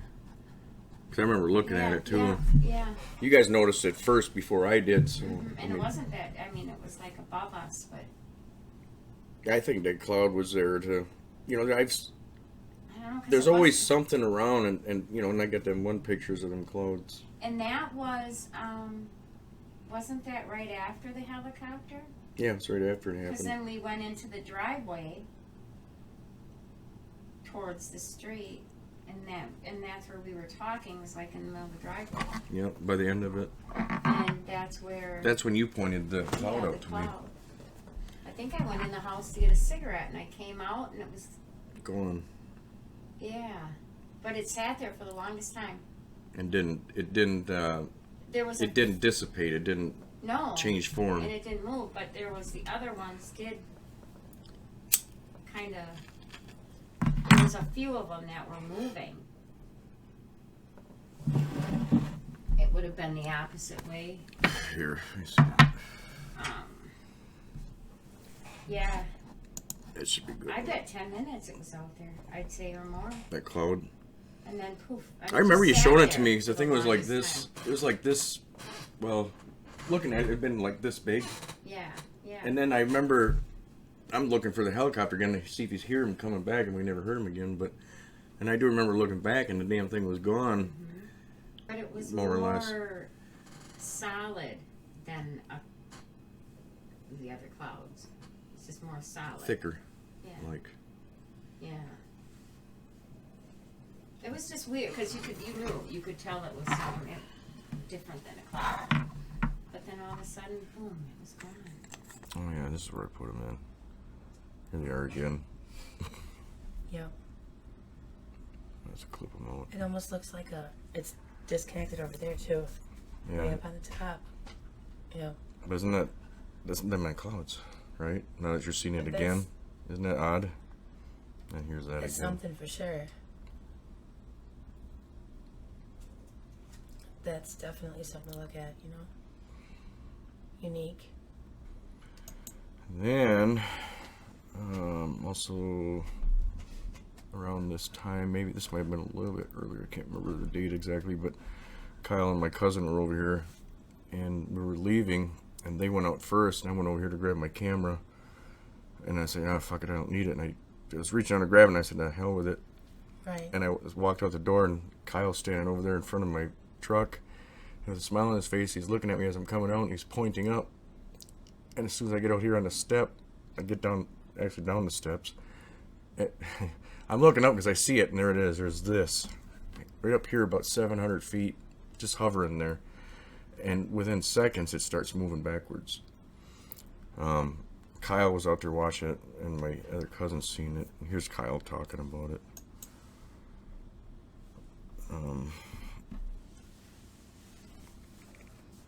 Alright, I got over a friend of mine's, he was one of the witnesses to the TR-3B at my house.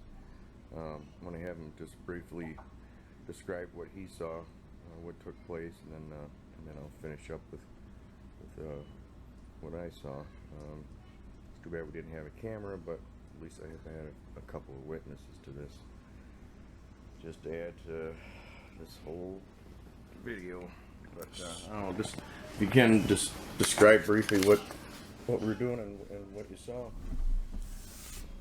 Well, I was walking outside, and I looked up and I seen this triangle-shaped object. It was pretty big. It was just sitting there still, not moving. And I pointed it out to Rob, and he looked up and seen it, and then it like left backwards and disappeared. How close do you think that was? Probably like right above the trees, a little bit higher than the tree level. 700 to 1,000 feet up in the air. Yeah, something like that. Yeah, that's what I kind of figured it was, somewhere in there. But yeah, I just wanted to throw this in with this video for y'all to hear. You know, a witness. There are much more that I'm not talking about in this video, but there it is.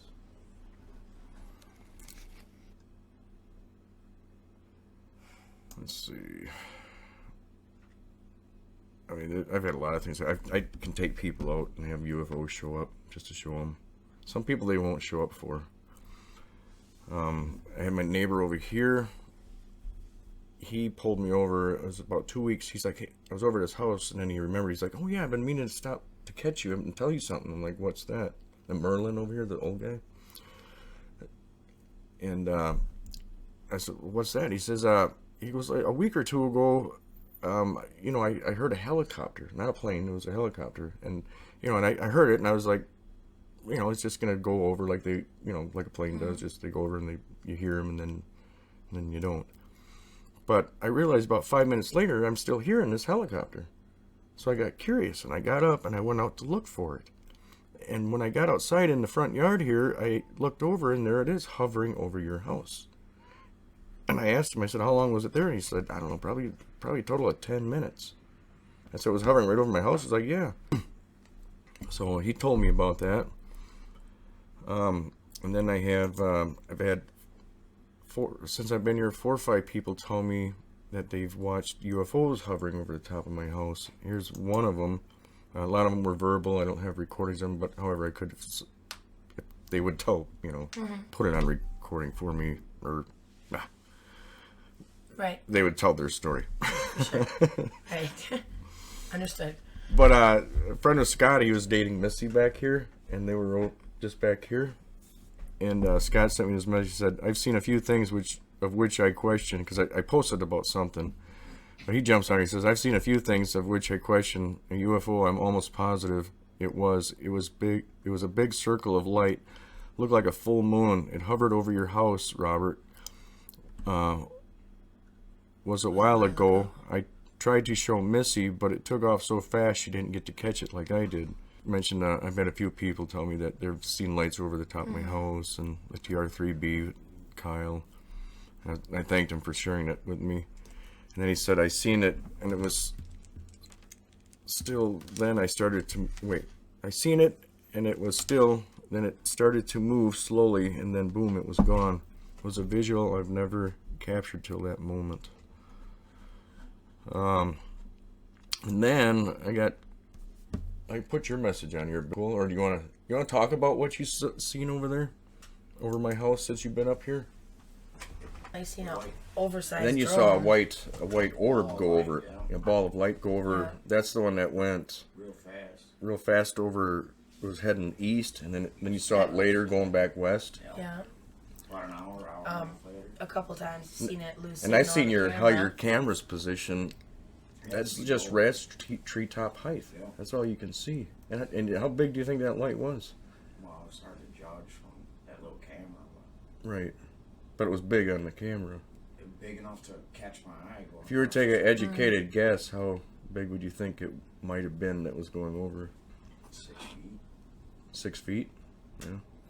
Above the, well, no, what do you mean, how high? How big around the light was? Yeah, I'd say, from what it looked about the size of a 4-wheeler, a small van? Probably like a small van. Okay. That helps. But it was moving extremely fast. That's such a long damn story, but I don't know how to tell it all unless I'm like... It's definitely... yeah, what'd you think of it? It's something. What do you think? I've seen now a that you've couple heard different things. I mean, just being out there, I seen something fly by it. You would assume was a drone, but knowing all I know now, now you think something was different. What was really going on, and I mean, unfortunately, I did the wrong thing. What? My girlfriend and I flashed it. That's right. I remember you saying that. It was from the deck, and we were outside grilling in the middle of the night, drinking. And so what's this light? Maybe it was a drone or something. Oh, those were drones. But no, it might have been a Yeah, Might have who been something knows else. now, you know? What do you think of this story? I mean, do you think there's enough in there for me to kind of get my point across that something's been going on in my life for the last 9 years? And, I didn't show a lot of... Me personally, I mean, I can't speak for everybody, but... Right, yeah, just you. Anybody... Yeah, me, for sure. I mean, does what I showed so far just... or talk... Yes. Yeah. Yes. I just wish I was a better storyteller. I'm not I very mean, you good have at my attention, and you've had my attention. Yeah. You keep my attention just fine. I do better when I'm just talking. Like if I'm just sitting having a drink or something, I mean, I can't watch a movie. I don't. Mm-hmm. I'm usually, doing my own thing, drawing a picture, playing with the guitar or something myself. And for you to keep my attention talking is pretty cool. Yeah. Right? I can't watch a movie to save my life. But I think the reason I'm putting this video out is because I want to gain support from a lot of people. I mean, I want to show them a multitude of things. A lot of people can relate. Yeah, a lot of people can relate, and I'm trying to reach the people that can't relate. I'm trying to show them something's going on, and it's for sure. It's definitely not. No doubt. Nothing to sneeze at. I think people need to. When I talk to people, the vibes I get, the understanding they have is they don't want to accept it. They don't even want to hear it. No. A lot of people just, I don't want to know anything, or they just straight up don't believe you. Yeah. A lot of people think they've got it figured out, and I'm not sure anybody will ever really have it figured out. Yeah, I hear a lot of don't worry about it. Just live your life. Yeah, no, that's my business. Or quit it. They're telling me to quit it. I'm like, I can't quit it. I don't know about you, but somehow I can't help but feel like it's my business. Well, I want it to be everybody's business because all this stuff's happening to me for me to tell a story because there's a lot going on, and everyone needs to become aware of it and actually care because what's going on we can stop without picking up a stick, stone, or gun. We can stop it simply by knowing what's going on and making better choices. Because if there's 7 billion people making the same right choices, it's going to change this world. And the main thing is to actually teach the children, to pull them out of public school would be the best thing they could do. And shut that damn TV off and get them off the internet and teach them the truth so that we can change the future. Because this isn't going to change overnight, but if we teach the children, by the time they get to adulthood, they'll be old enough, or they'll be the ones running everything. But I think right now, actually at this time right now, I don't think we have much time to wait, and we need to just teach everybody, young and old. As much as you can, and if they listen, they listen. If they don't, they don't. Everybody should hear the message, regardless. Right. We all know something's going on. Right. The skies aren't the same. The weather's not the same. The trees don't look the same. Our food isn't the same. They're vaccinating us. They're taking away our rights. Such a big angle of that is just disconnect is all. Just such a big word. You can just scream in someone's face. Yep. I can scream in my own face. I'm working on it. It's hard. It's hard. It's my life. Hey, I woke up this morning and I was like, what do I want for breakfast? And I ate something natural. I did. Did you? Pretty good. Did you like it? Yeah, of course. I've been... She ate Me too. potato. He yells at me for eating a potato. I mean, you know what? It wasn't Cocoa a tomato. Potato. It was a potato. I need to eat more Cocoa Puffs vegetables. Well, yeah, but potatoes are so much starch. I eat like a 6-year-old, unfortunately. I'm really working on it. Well, we all have habits, and they're hard to break, like cigarettes. Gotta start somewhere.